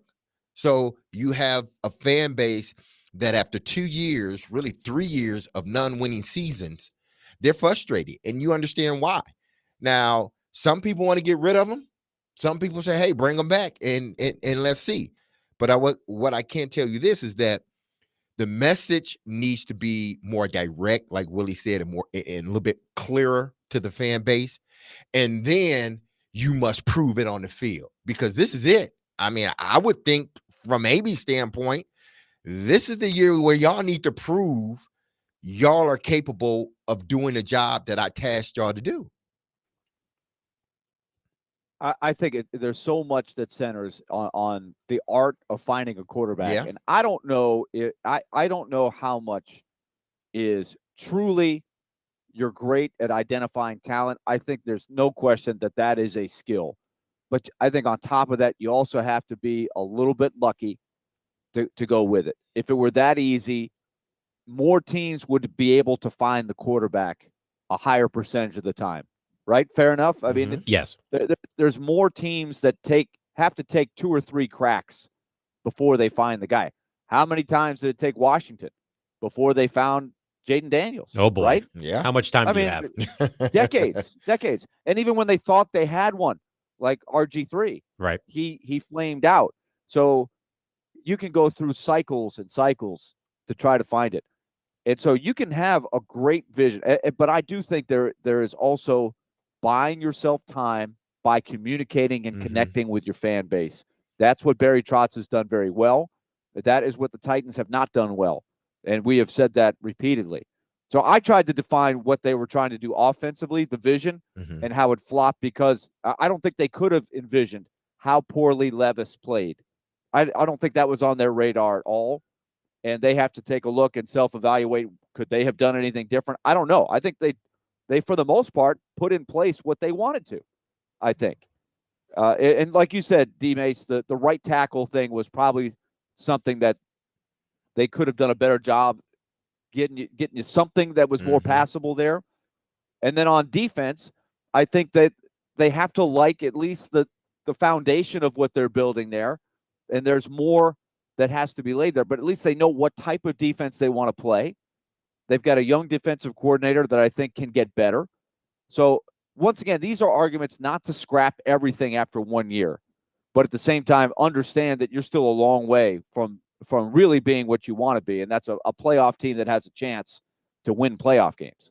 Jared from Spring Hill is on our phone line, driven by Wilson County Hyundai.com. Jared, thank you for calling. Please go ahead. Hey.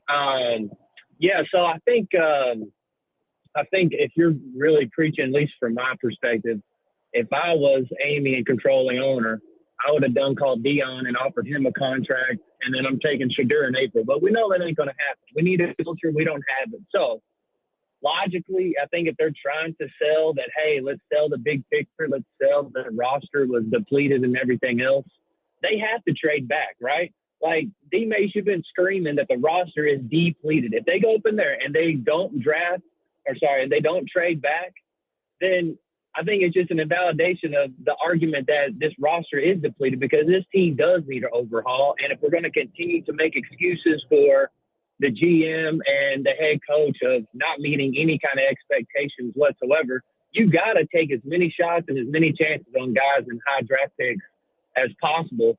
And I just think that as a long-time Titans fan, preaching that big message and taking a step back and actually having some self-awareness, I think is important, because this draft is not as easy as the last draft. We had a Brock Bowers in our hands last year, and we chose to not make the easiest choice possible, probably in the last couple of draft picks. And this one's a difficult draft. To me, trade back, especially if you don't know what your vision is, and then go get somebody that's going to help you and build up your top 100 picks, and let's refill this roster, because right now I'm just kind of out on him, man. I appreciate it, y'all. Thanks, Jared. Thank you, Jared. I mean, listen, I think he's right from the standpoint of, now, if they get outside that third pick, I don't know how much trading they can do to try to get a haul for someone to move up, because typically, there has to be more than 2 quarterbacks in a draft in order for you to be able to do that, I believe, at least, because there's more than 2 or 3 teams that need quarterbacks, and those teams, all but New England, are at the top of the board, just about, the Titans being one of them. I think if you get that second pick, possibly even the first pick, I would think about, especially the first pick, I would think about trading out of that. Going no lower than 4th, possibly. So let's use the trade that the Cardinals and the Texans made that allowed the Texans to take Will Anderson. The Cardinals had the 3rd pick. Houston had the 12th. So the Cardinals sent the 3rd pick to Houston. The Texans took Will Anderson. The Cardinals got back the 12th pick in the first round that year, as well as the number 33 pick in the second round. So is that the first pick of the second round, if I'm not mistaken, plus a 1st and 3rd round pick in 2024. Well, it depends on how now. If the Titans end up with the first pick, then you're going to ask for more than what was given last year. During this time, you're going to ask for more. Even if you have the 2nd pick, I think you're going to try to ask for more. But I think that's sort of a starting point. But I don't think you can move all the way down to 12 though, and still get an impact player. Because even if you move out of that 1st or 2nd spot, you still want to get you an impact player. A guy that can come in, step in, and be an impact player for you from day one. Typically, when you drafted in the top 5, top 6, that's what you hope to get. Yeah, hell, possibly even the top 10. So I wouldn't try to get outside, honestly, the 7th pick. If indeed I had the 1st or the 2nd. Hell, I'm not trying to go no further than 5th, really. So whatever you choose to do, say if you have the number 1 pick, it has to start where it left off last year in regards to pick, or it has to be a little bit more. That's the starting point. Yeah, I'm curious to see how the Cardinals make out with what we focus a lot on the Texans because they got Stroud, et cetera. But the Cardinals were the one that sort of wheeled and dealed and used their position and what Houston wanted wisely, right? And they got the extra assets. I'm curious if they take advantage of that. I did forget, by the way, Willie, I'm sorry, that the Cardinals, after trading from 3 to 12, moved back up to 6. Oh, so and they took doubled. and took Paris Johnson, the offensive tackle from Ohio State University. So they kept wheeling and dealing. They did. And he was a Titans guy, right? Monty Ossenford, is that his name? Who was with the Titans under Vrabel and got the GM job at Arizona and tried to sort of put his stamp on getting as many assets as he could with the position that they were in. So I think that's the approach. I am all for getting more tosses at the dartboard and trying the best you can to get more picks and take advantage of being high in the draft. I think that's a better percentage of coming up with more good players. But even if you do that, Willie, you got to get you an impact player next year. You have to. I think that's the attitude that the Cardinals had was like, we're going to end up with a guy that we really like. And John Robinson in 2016, he dealt the first pick and then did very similarly, right? He maneuvered around, and the guy he got was Jack Conklin with that first round pick, which was a solid pick. Right now, mysteriously, I still don't know to this day why they let him go. I think they should have signed him to the next contract. And I know he had an ACL tear in there, which impacted him. But that was, I think, good usage of the asset of the first pick, right? They already had the quarterback in Mariota, at least they thought they did at the time. And so they got extra picks and still got a player that they really valued in Conklin. 615-737-1025. We'll get back into all of this in the next hour. But before we do, Elliot Freeman of Sportsnet will join us. We'll talk Predators. We'll talk NHL. We'll do that with our friend Elliot Freeman. Coming up next, Willie Donick, Derek Mason, Adam Vinkin, 102.5, 106.3 The Game.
D. Mace, Vingan, and Donick, 102.5, 106.3 The Game, broadcasting from the Busy Bee Plumbing, Heating, and Air Conditioning Game Nashville studios, home of the $99 yearly Beehive membership, where the buzz is always about great service.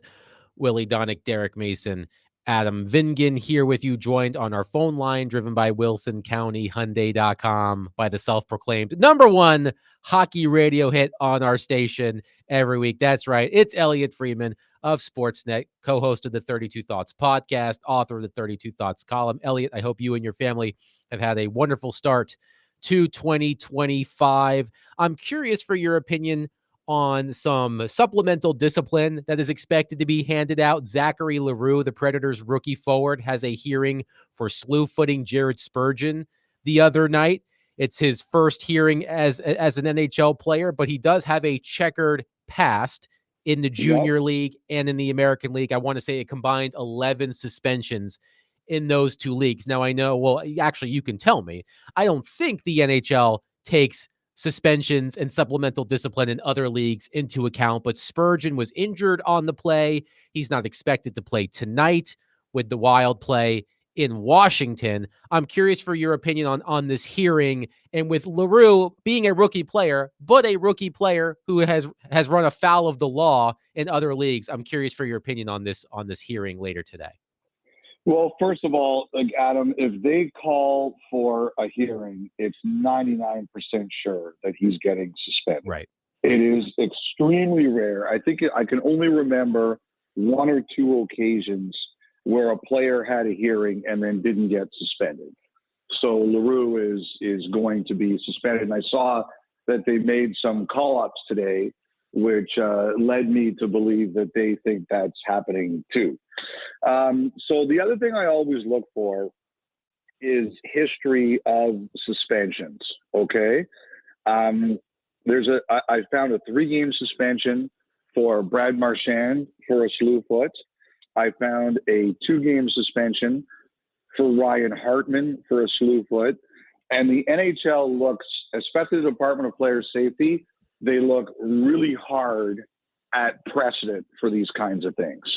So the fact that he's getting a hearing, and I actually wondered from some of the reaction to this initially if he was going to get an in-person hearing, which allows them to suspend for more than 5, but he didn't get that, so they can't go that high. So I always look at the history. Those are the 2 I found off the top. They're kind of recent, 2- and 3-game suspensions. So that's probably what we're looking at. Now, is past history, when they decide to suspend you, your past history in the NHL matters as part of the now. There are some people who confuse this because there's something in the CBA that says your history over 18 months. That's for the fine. If you've been suspended before or penalized in any way, fined, whatever, in the last 18 months, you are suspended on a per game basis as opposed to a per day basis. Because obviously 1 out of 82 is more than 1 out of 175. But they are allowed to look at your history in the NHL no matter how long it's been since you've been suspended. Now, in theory, they are not supposed to look at your history before the NHL. However, there are all humans involved here, and I'm sure on some level it's been considered. Do I think it means he gets an extra game or so? I'm not sure about that at all. However, but people know what histories and reputations are out there. And I'll say this about Zach Leroux, he's got an identity. A lot of guys who come into the NHL at his age don't have an identity. That kid has an identity. Elliot, just to follow up on that, you answered the first part of that I was curious about, because you're right. He has an identity, had a reputation coming in, but since he's been in the league, you haven't seen him get into anything like this. Although he definitely has been a feisty player, but he hasn't crossed the line or anything close to it. And the other part of it, and just talking to some of the guys about this play, and he obviously felt terrible about what happened. It was a high-speed play where both players are going after a puck, at the end boards. Yep. And he tried to lift up the stick of Spurgeon. So when something's happening that fast and at that rate of speed, when I hear the term slew foot, and this is just me not being a hockey player, right? And this was the question I was bouncing off a lot of guys. When I hear slew foot, I'm thinking intentionally. I'm coming in to take your legs out, and there's an action with your arm that goes with the sweeping of the leg that throws you down. This wasn't like that, right? This was he lifted the stick up of Spurgeon, and then they both kind of lost their balance. LaRue's skates go up under the legs of Spurgeon, and it was a terrible crash to the end. And the fact that Spurgeon is hurt, there's no doubt that a suspension's coming. I just wonder if there's a little bit of distinction between a different type of sort of an unintentional slew foot as opposed to, in my mind, what the definition of a slew foot is. You know, Willie, it's funny you bring that up because I've had this conversation before. We've actually debated on the air. What's a slew foot? Is it just the kick or is it the kick and the arm? And I think it depends on who you talk to. Some people say it's the kick in the arm. Some people say you don't have to include the arm in there. That's just BS. A slew foot is a slew foot. I can tell you this, a lot of players hate it. They think it's a kind of thing you really can't defend yourself against. It's really frowned upon. Look, I think the challenge here for LaRue is that even though in theory you're not supposed to consider the reputation, the pre-NHL reputation, everybody knows it's there, right? So, Willie, it's going to be harder for him to get the benefit of the doubt because of all the suspensions he's had in the past. Elliot, the Predators' next opponent tomorrow night, the Vancouver Canucks. It's the best soap opera going in the NHL these days as the Canucks turn. There seems to be a new twist or turn every day with that group. There's the clear rift between Elias Pettersson and JT Miller. And by the way, I know you appreciate this as well. I appreciate the fact that Rick Tocchet and Quinn Hughes did not pretend that this does not exist. I know that Miller and Pettersson tried to, dampen it a little bit, but I appreciated the coach and the captain making clear that there is something clearly going on between those two. Then Patrick Alvin, their general manager, does an interview with Sportsnet where he said anything is possible in terms of, is there a potential trade there with Elias Pettersson? That's just my rough summary of it. But clearly, it seems like things are coming to a head with the Vancouver Canucks. There just feels like there is a major roster change coming here. What is your read on all of that? My read is that my overall read, Adam, is that the Canucks are really disappointed this is still a thing. They knew that these two guys had work to do, and they didn't always see the right way. But when you're successful, that's supposed to eliminate all of this stuff. And I mean, you guys saw it firsthand last year. They beat you guys in the first round of the playoffs. They took Edmonton to 7 games in a great series. And I think the Canucks were like, okay, this is over. We've got a team now, and everybody can see how successful we are when everybody can pull in the right direction. We're building towards something. And it's just exploded all over them again. And I think they're really disappointed about that. In a perfect world, I think they'd like to keep everybody. But I think what has changed this year, Adam, is the reaction of people like Tocchet and Hughes. They've had enough. They don't want to deal with this anymore. And ultimately, I think the Canucks would like to keep everyone together. But I think it's taking a real strain on the relationships around the room, and people are tired of it. And if the two players can't sort it out, then they'll eventually do something. And what I think is that I think they'd love it if Pettersson was a bit more of Miller, and I think they'd like it if Miller was a bit more of Pettersson sometimes. Just dial it down a little bit. And so that's why we are where we are. Now, look, Pettersson, his no-move clause doesn't kick in until July 1st. Miller has one already, so they'd have to work around it with him. So I just think, if everybody here doesn't get a response that they want, then I think there's going to be changes. But I think the Canucks' preference is that these guys play together like they did last year because they see a chance to do something special. We'll talk with Elliot Friedman, 32 Thoughts podcast, talking Nashville Predators. Now, Elliot, what do you make of this young exodus by Barry Trotz? The latest has been Juuso Parssinen, who's been traded to Colorado. Obviously, before that, Tomasino, they cut Fabro a couple months ago. What do you make? And I know he brought young players in, but these are some young players that you thought that you were going to be able to get something out of. You saw them sort of in your future, but now that they're gone, what do you make of sort of this young exodus that Barry is showing? Well, first of all, Derek, I wanted to say I saw where Adam Schefter tweeted today that Zay Flowers is the first wide receiver in Baltimore Ravens history to make the Pro Bowl, and I just think that is a disgrace. You were not properly respected, I have to say. I came in toward the latter part of my years. I had some great years there, but that kid's Zay Flowers. I mean, he's going to end up being the best wide receiver. He's an all-pro to us every day of the week, Elliot. That's all that matters. Okay. But that young kid is going to turn out to be the best wide receiver the Ravens have had since the inception of their organization. I have to say, Derek, I'm really impressed. I saw Eric Dickerson go on TV last week and say, I hope Barkley doesn't break my record, which made me laugh. I thought that, and here you are saying that Flowers is going to be the best wide receiver in Ravens history. I appreciate your class as this horrible snub we recognize on this show. Well, thank you. I appreciate it. Derek, honestly, I think that to me, it's always a disappointment when you have to move on from young players. Mm-hmm. Because there was a time where it looked like, guys like Fabro and Tomasino and Parssinen were going to be a big part of your future. Like a couple of years ago, Parssinen they do a media tour every year before the season, one in North America and one in Europe. And I went to Sweden a couple of years ago for it, and Parssinen was one of the guys there.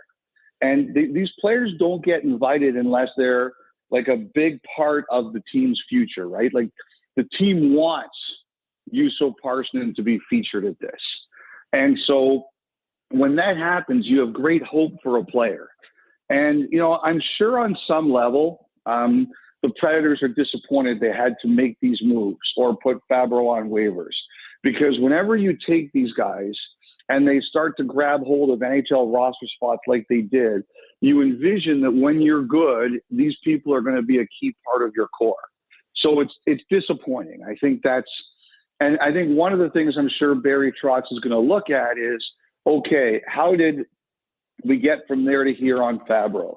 How did we get from there to here on Tomasino? How did we get from there to here on Parssinen? And how do we make sure that doesn't happen with our next wave of players? Like you have some good players in Milwaukee.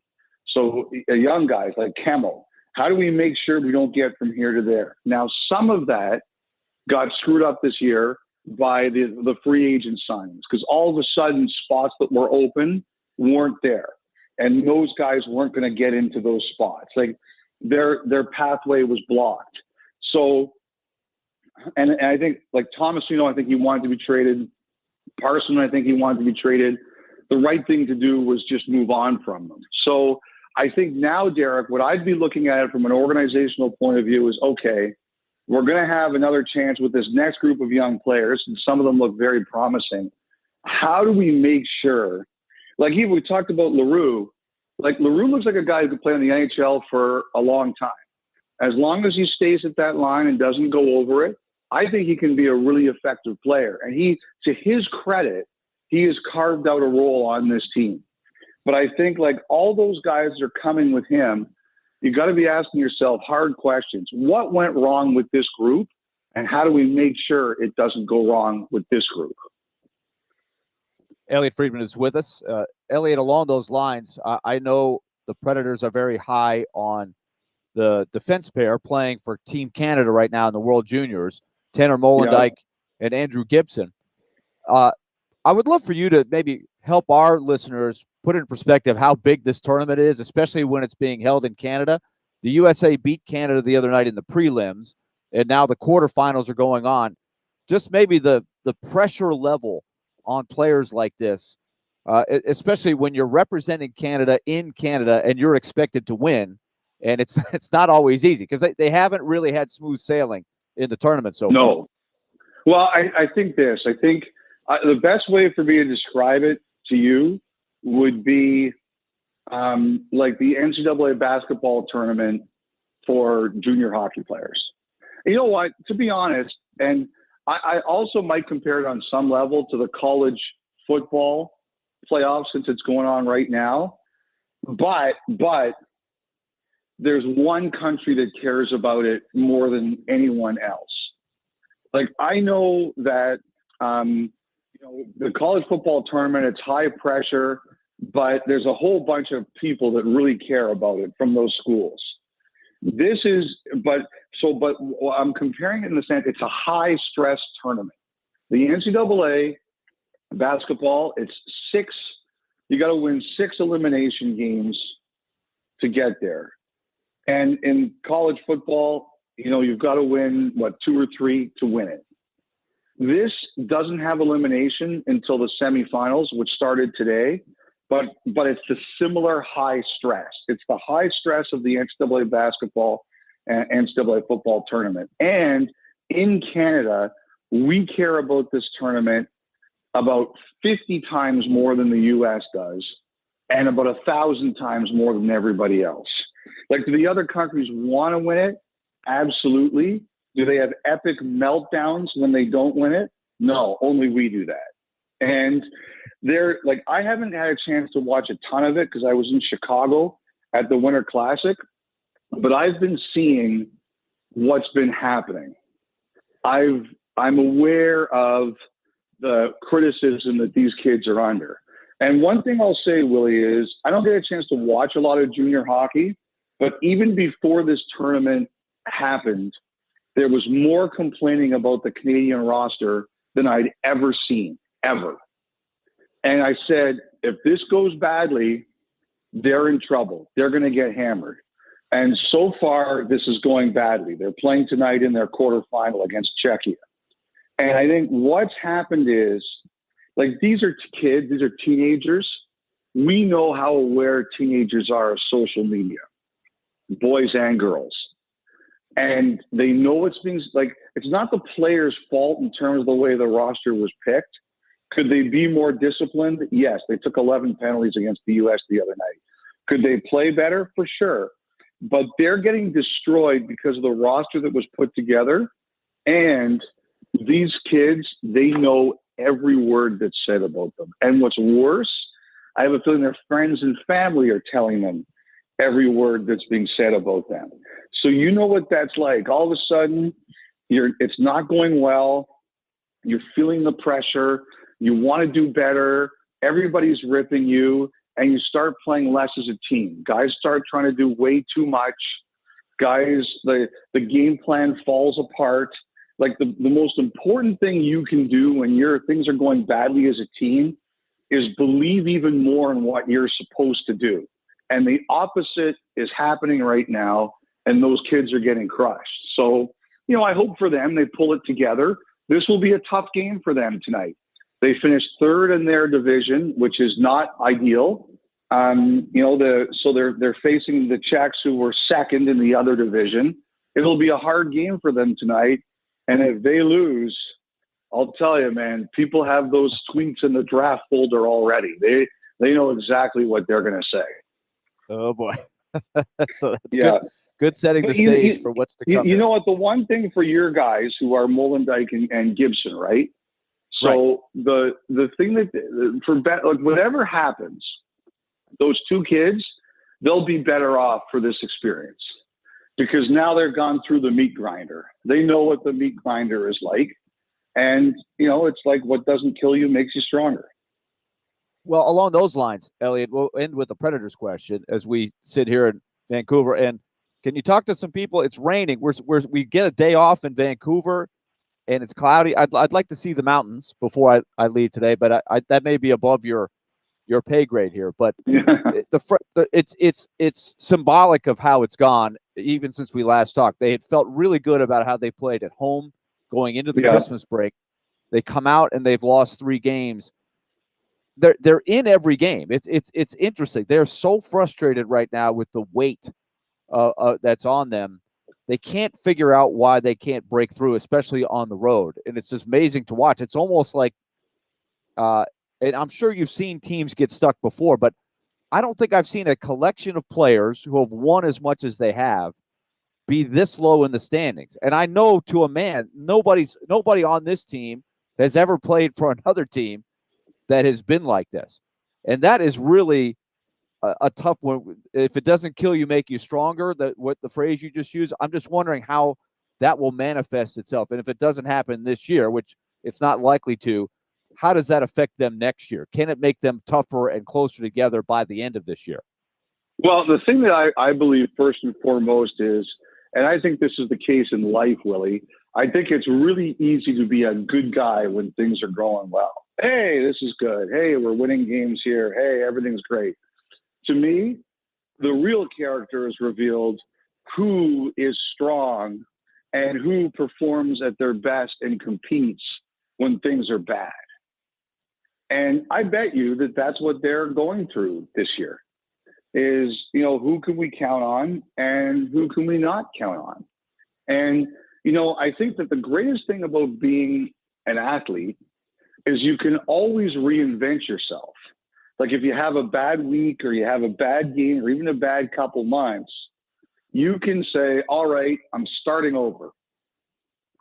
And I'm going back to my old habits, or I'm starting from the beginning and I'm doing it again. And like the thing is like pride matters. I really do believe that. Whether your team is good or not, do you have pride in what you do? I'm sure there's some players there looking at it and saying, wait a second, do I like being in Nashville? If this keeps going the way it's going, there's going to be changes here. Do I want to show that I still want to be here? Like, to me, there's always things to play for, always. And that's what I'd be looking at is who's still going through a wall. Like, again, we talked about Leroux at the beginning and he made a mistake and he's going to pay for it. But every game I watch you guys quite a bit because I know I come on here. And to me, that's a kid who's like, hey, like nobody thought there'd be an opportunity for me this year, but now there is. And I got to take advantage of it. And I think that whether you're a rookie or in the league for your 10th or 15th year, it's got to be the same way. And that's what I'd be looking at. Who wants to make a difference? Who wants to fix the problem? Elliotte Friedman, Sportsnet NHL insider, joining us on DVD as he does every Thursday. Elliotte, great stuff as always. We'll talk next week. All right, guys. Speak to you next week. Elliotte Friedman joining us on the program. 615-737-1025. We'll get into the college football playoff coming up next. Willie Donick, Derek Mason, Adam Bingen, 1025-1063, The Game.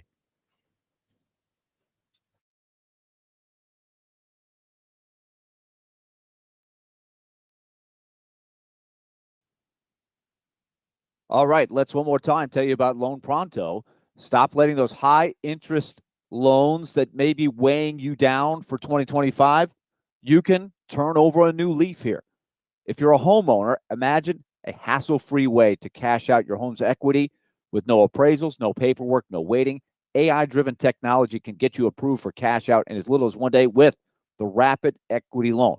That can get you cash to get you in a better financial spot and knock out those bills, the credit card bills that has a high interest rate that's eating away at your finances. This can be a better situation for you. Instant approvals, low fixed rates, fast transfers, and then you're on a better track. So call Loan Pronto and find out how much you can qualify for and how you can put it to good use. At this time next week, you could be, for example, credit card debt free or on your way to a home improvement project. 615-499-5780 or go online at loanpronto.com. That's 615-499-5780 or loanpronto.com. Equal housing lender, NMLS 1661781 on approved credit, NMLSconsumeraccess.org.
D-Mace, Vingan, and Donick, 102.5, 106.3 The Game. Willie Donick, Derek Mason, Adam Vingan here with you. The rescheduled Sugar Bowl will take place at 3 o'clock. You can listen to it here and on 94.9 The Fan. Stillman and Company will have an abbreviated program. I also believe Jared might be doing the halftime show. So you will get your fix of Jared Stillman today, even with the rescheduled Sugar Bowl, which kicks off at 3 o'clock. But we've had 3 first-round games, quarterfinal games so far in the CFP. Penn State blows out Boise State 31-14. I was way off about that game. I think a lot of us were. I think we expected better of Boise State in that contest, but Penn State moves on. We referenced this earlier. Texas and Arizona State, an instant classic.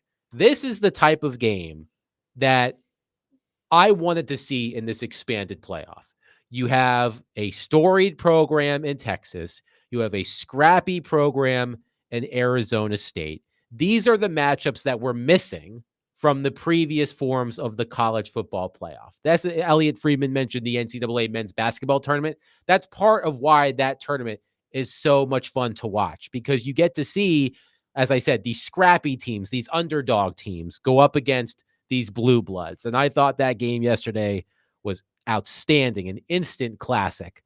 A game that wasn't an instant classic, however, was Ohio State laying the smackdown on Oregon, exacting revenge from earlier this season. Ohio State ends Oregon's undefeated season.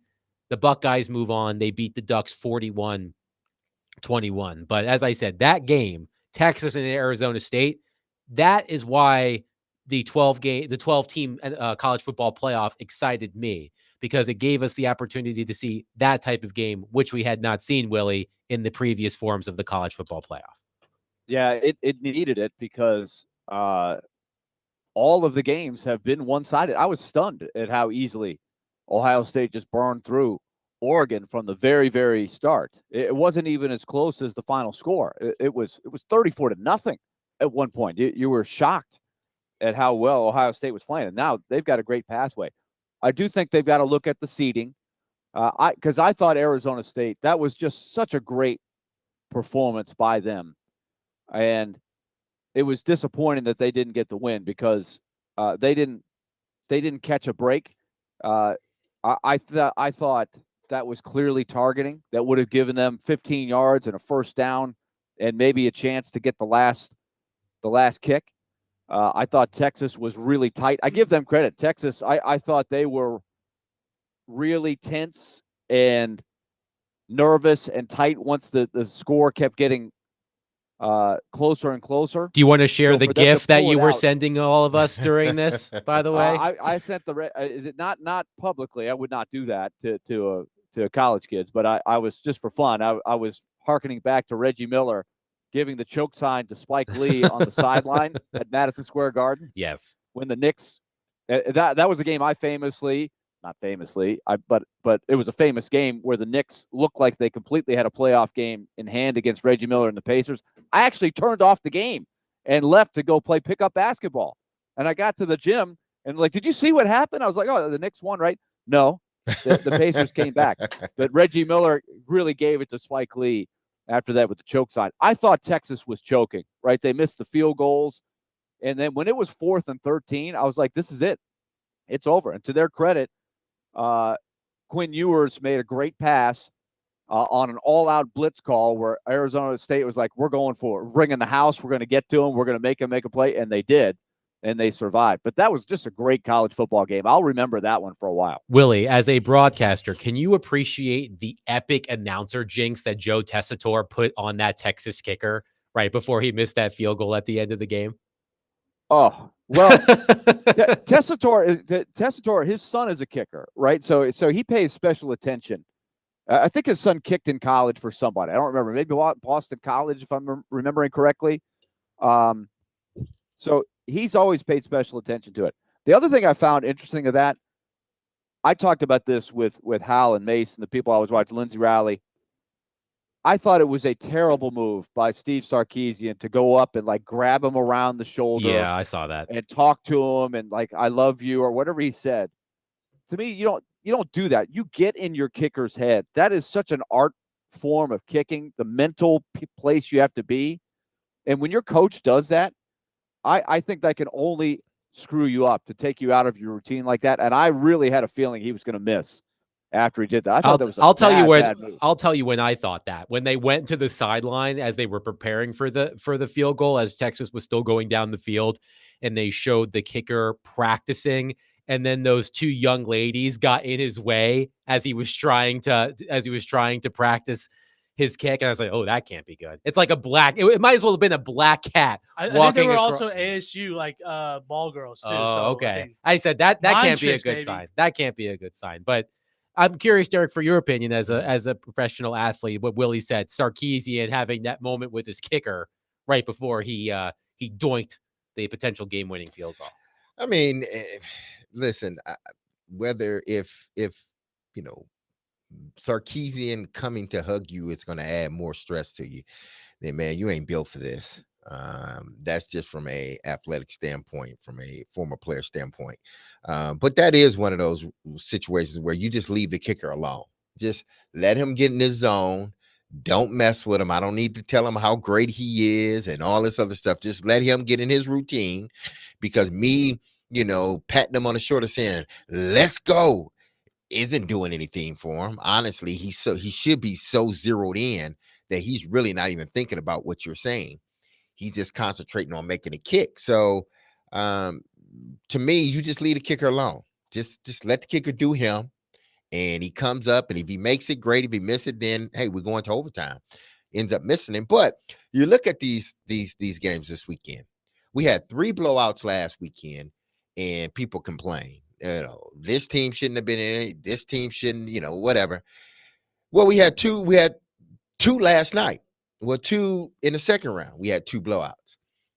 So Oregon wasn't worthy. They shouldn't have been in the college football playoff. So people can Is say, that how you do it? Exactly. Is that how you do it? They shouldn't have been a number 1 seed. They shouldn't have got a bye. They should reseed. No, I mean, this is what you want. This is what you want to see, because even though listen, from the standpoint of reseeding, I think it would be cool. I think it would possibly give better matchups, or a team may not have a difficult road to travel like a number 1 seed. Whereas now you got Ohio State. They had to play Tennessee, then they got to play Oregon. Now they have to play Texas. So you're talking about they're playing in Dallas, if I'm not mistaken. Yeah, they're playing 3 top 10 teams in a row. So that's a gauntlet that not many people want to go down. But it still makes it exciting football. Like, no matter what, had they reseeded, we wouldn't have got the Texas and Arizona State game. Right. If they had reseeded the whole thing. Even, the Penn State Boise State game. I mean, Penn State, it was 17-7 at half. It probably should have been 10-7 at half. So up at the halftime, it was a tightly contested game. And then obviously, Penn State score in the third and the fourth and sort of, make the game essentially a blowout. But this is what I want to see. I don't, who shouldn't be in it, who should. It doesn't matter. Ultimately, at the end of the year, you pick your 12 teams. I want to see good matchups, whether I get, 3 of them or if I get 2 of them. Ultimately, each round, I want to see good matchups. And we saw a good matchup with Clemson and Texas. We thought it was going to be a good matchup with Tennessee, Ohio State. It didn't end up that way. We saw a good matchup between Texas and Arizona State, which we wouldn't have saw had they reseeded it. Okay, that Penn State and Boise State game was a game up until halftime. After halftime, it wasn't. So at least from my standpoint, I saw some good football. Now, it still ended up being 2 blowouts, but I still saw some good football. So I don't think there's anything wrong with the way they did the playoffs this year in regards to who made it and who didn't. I thought we still got some good games for the most part. Because I think everybody thought this second round was going to be a bunch of blowouts as well. And Willie, like, I know it's different with the NCAA men's basketball tournament because there are 68 teams in it now, and this is just 12. But not every team that makes a tournament is a legitimate national championship contender. I think that people saw the field for this college football playoff and said that all 12 teams should have a legitimate chance of winning the national And that's not the championship. case. And that's just not the case. But what I do like about what's left is, Penn State has moved on. Texas, Ohio State, Notre Dame and Georgia are still left.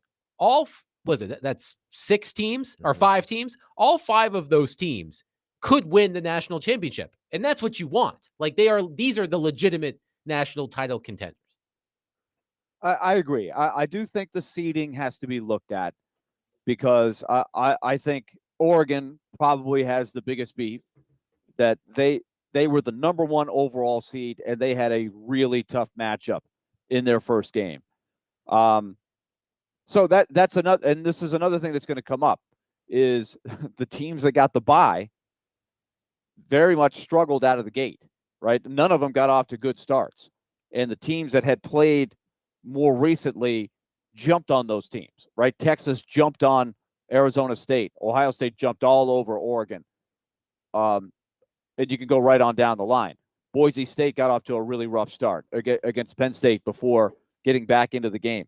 So it's not going to be perfect, to your point, Adam, no matter what you do. But I do think some tweaks might be in order here. But they would have to do the tweaking before the actual 12 as they're putting in a 12, because if you look at it, this is what the reseeding would have been anyway: 5 versus 4, 1 versus 8, 3 versus 6, and 2 versus 7. That would have been a seeding anyway. So even if they had the reseeding, it still would have been this way. Now, how they could have sort of, got away with or could have gotten away from this, the second seeding, was how do you see these guys when you first put together the 12-team playoff? Because after that, you're putting together this bracket hoping that you get an automatic, like an organic seeding, which in this case, you got an organic seeding, because if you were going to reseed regardless, this is what you would have gotten. I think it comes down to, do you want to continue to give the automatic bye to the 4 best league champions, regardless of the circumstances and how strong the at-large teams are? It's a I don't know if there's a right or wrong answer. Some years I think it will make more sense, but it was tough, I think, if you're Oregon, to be the number 1 overall seed and have the toughest matchup. But they had the 8th ranked team. They faced the 8th ranked team, which in theory is the lowest ranked team, which 1 and 8, that's how you would want it to be, right?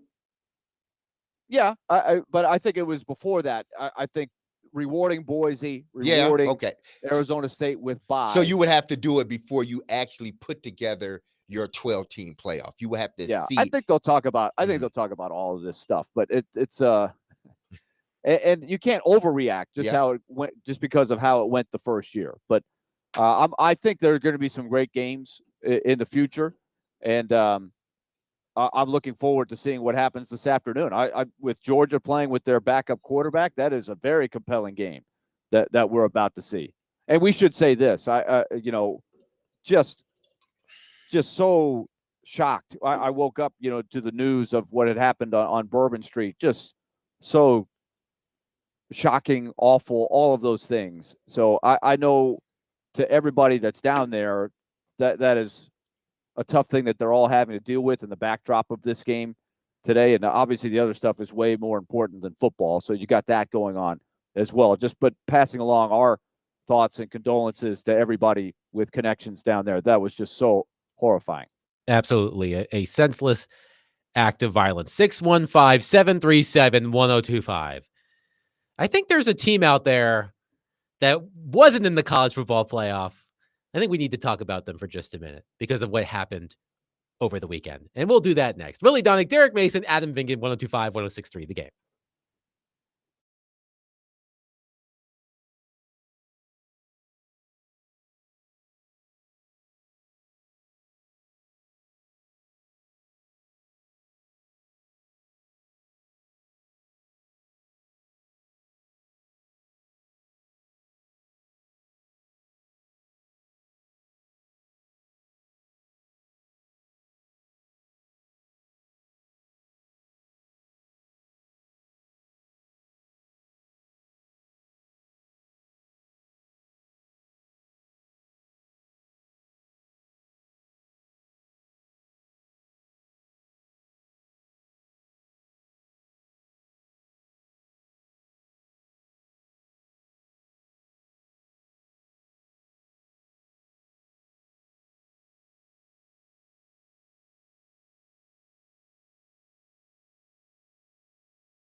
Well, Greeny, I led the Alabama parade to get them into the playoffs. You know that. I stood on every building, especially on this show. And on the first day of the new year, I'm surrendering. I am waving the white flag. Forget Alabama. I'm done. Count me out. Oh, Paul with one of those. Paul Feinbaum waving the white flag on Alabama the day after they lost to Michigan in the ReliaQuest Bowl. Really getting out there on a ledge, Paul Feinbaum. Started and ended with losing to Michigan. That is true. It was a banner year for Michigan against Alabama. By the way, I just have to give a shout out. And I had interest in this game for silly underdog picks reasons. That Cheez-It Citrus Bowl, man, that was fire. That was fire. Illinois, South Carolina, Brett Bielema and Shane Beamer were like, Shane Beamer had to be held back by multiple coaches. They're still beefing. They were beefing on Twitter. Still beefing on Twitter. Oh wow! A couple got married by a person in a Cheez-It costume. Wow! This was There the was a lot bowl. going on, This huh? was the bowl for me. I'm really glad I picked this game, not just because Illinois won, which puts me in second place in silly underdog picks for now, but the Cheez-Its were flowing. The citrus was flowing in my house. That was an epic game. Illinois and South Carolina in the Citrus Bowl, but. In all honesty, you hope bowl games stay like that, right? Mm-hmm. You want teams that really want to win, which was evident. You had a good crowd down there. That's the kind of atmosphere you want to preserve for the bowl games that don't involve the playoffs, right? Because that's the one thing everybody worried about when they went to an expanded playoff is the other bowl games wouldn't mean anything. But that didn't look like a bunch of teams that had checked out. Like the Florida State-Georgia game last year was the epitome of a bowl game that was like, oh, man, nobody cares about this. Not even the teams, that all the guys left. But that gave me hope. That game was sick. wildly entertaining. And I don't care about South game. Carolina or Illinois football, and I was on the edge of my seat. It was great. It was a great game. So, okay, what about, because this is also, has been a controversy in college football the last week, Cam Ward. People are mad that Cam Ward checked out of the second half. Oh, it's whatever. To me, I don't care. Whatever. He showed up, he played, y'all got him the record, and he sat down after that. Listen, give the backup an opportunity to play, because that's the guy that presumably will take over the reins once you enter the draft. He broke a record, and he did not jeopardize himself in the draft. They pulled him out the game. It wasn't a national championship game. Hell, it wasn't even a playoff game. And for those that are sort of upset at Cam Ward for pulling himself out the game, saying he quit on this, he didn't quit on his team.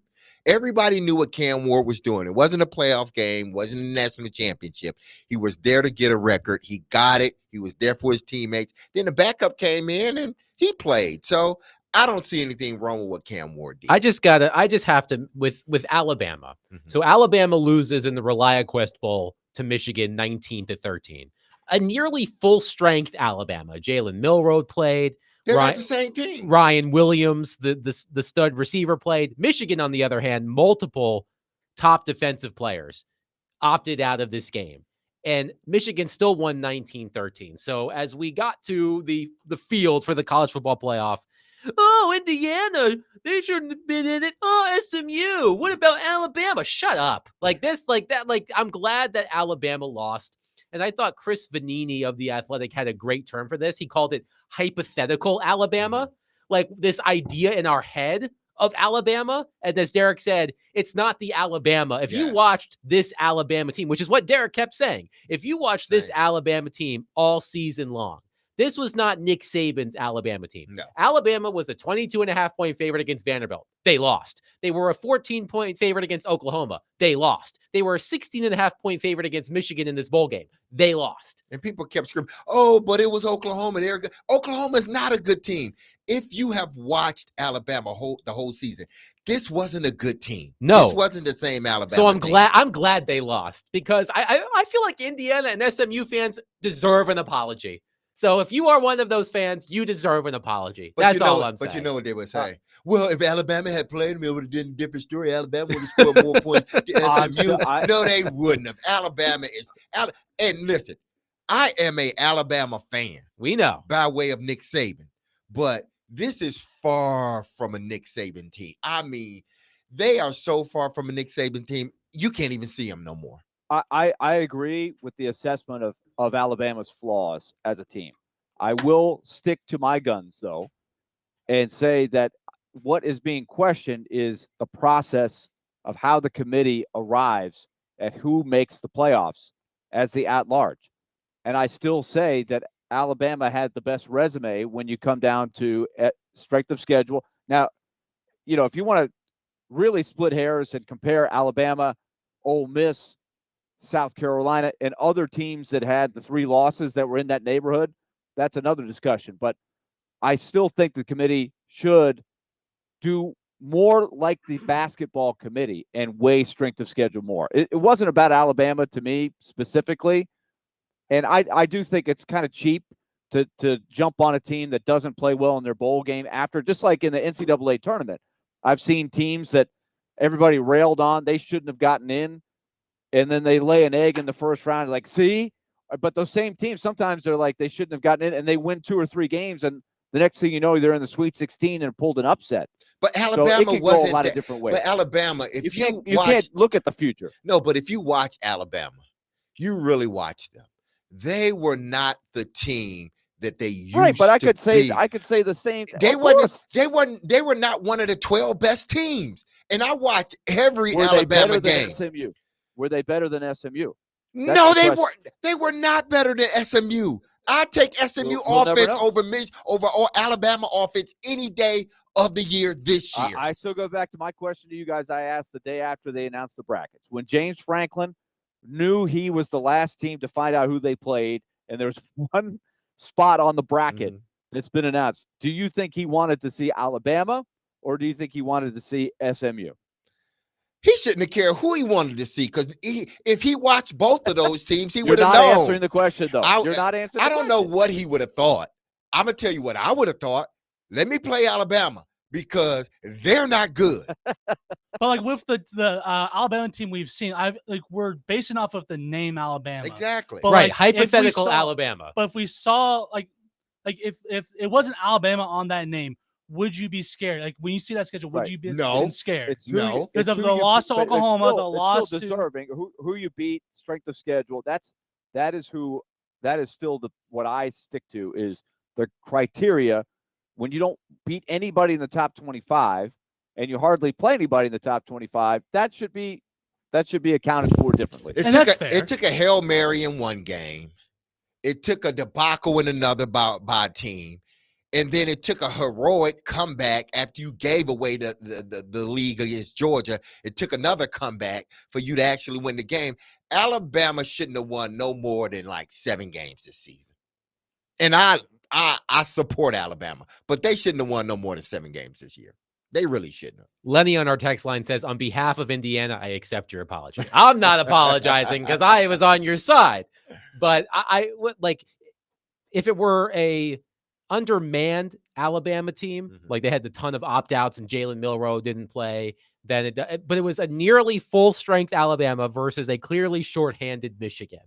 And I just think my heart was warmed by seeing this. And I don't have a dog in this fight, but I just remember people belly aching about it. Paul Feinbaum saying, I'm waving the white flag on Alabama, which was very brave of him to do the day after Alabama loses. He probably should have done that before, but we know Paul Feinbaum. It's a lot of pro SEC analysts out there. But speaking of the SEC, the Sugar Bowl, and you can hear that right here on 102.5, 106.3, the game coming up at 3:00. Georgia and Notre Dame rescheduled from yesterday, of course, because of the senseless act of violence on Bourbon Street in New Orleans. But Georgia and Notre Dame will kick off at 3. You can hear it right here. But Jared will be on the air from 2 to 3, taking you up to the Sugar Bowl. Stillman and Company coming up next, 102.5, 106.3, the game. Be love on your people. Have a blessed and wonderful Thursday. Peace.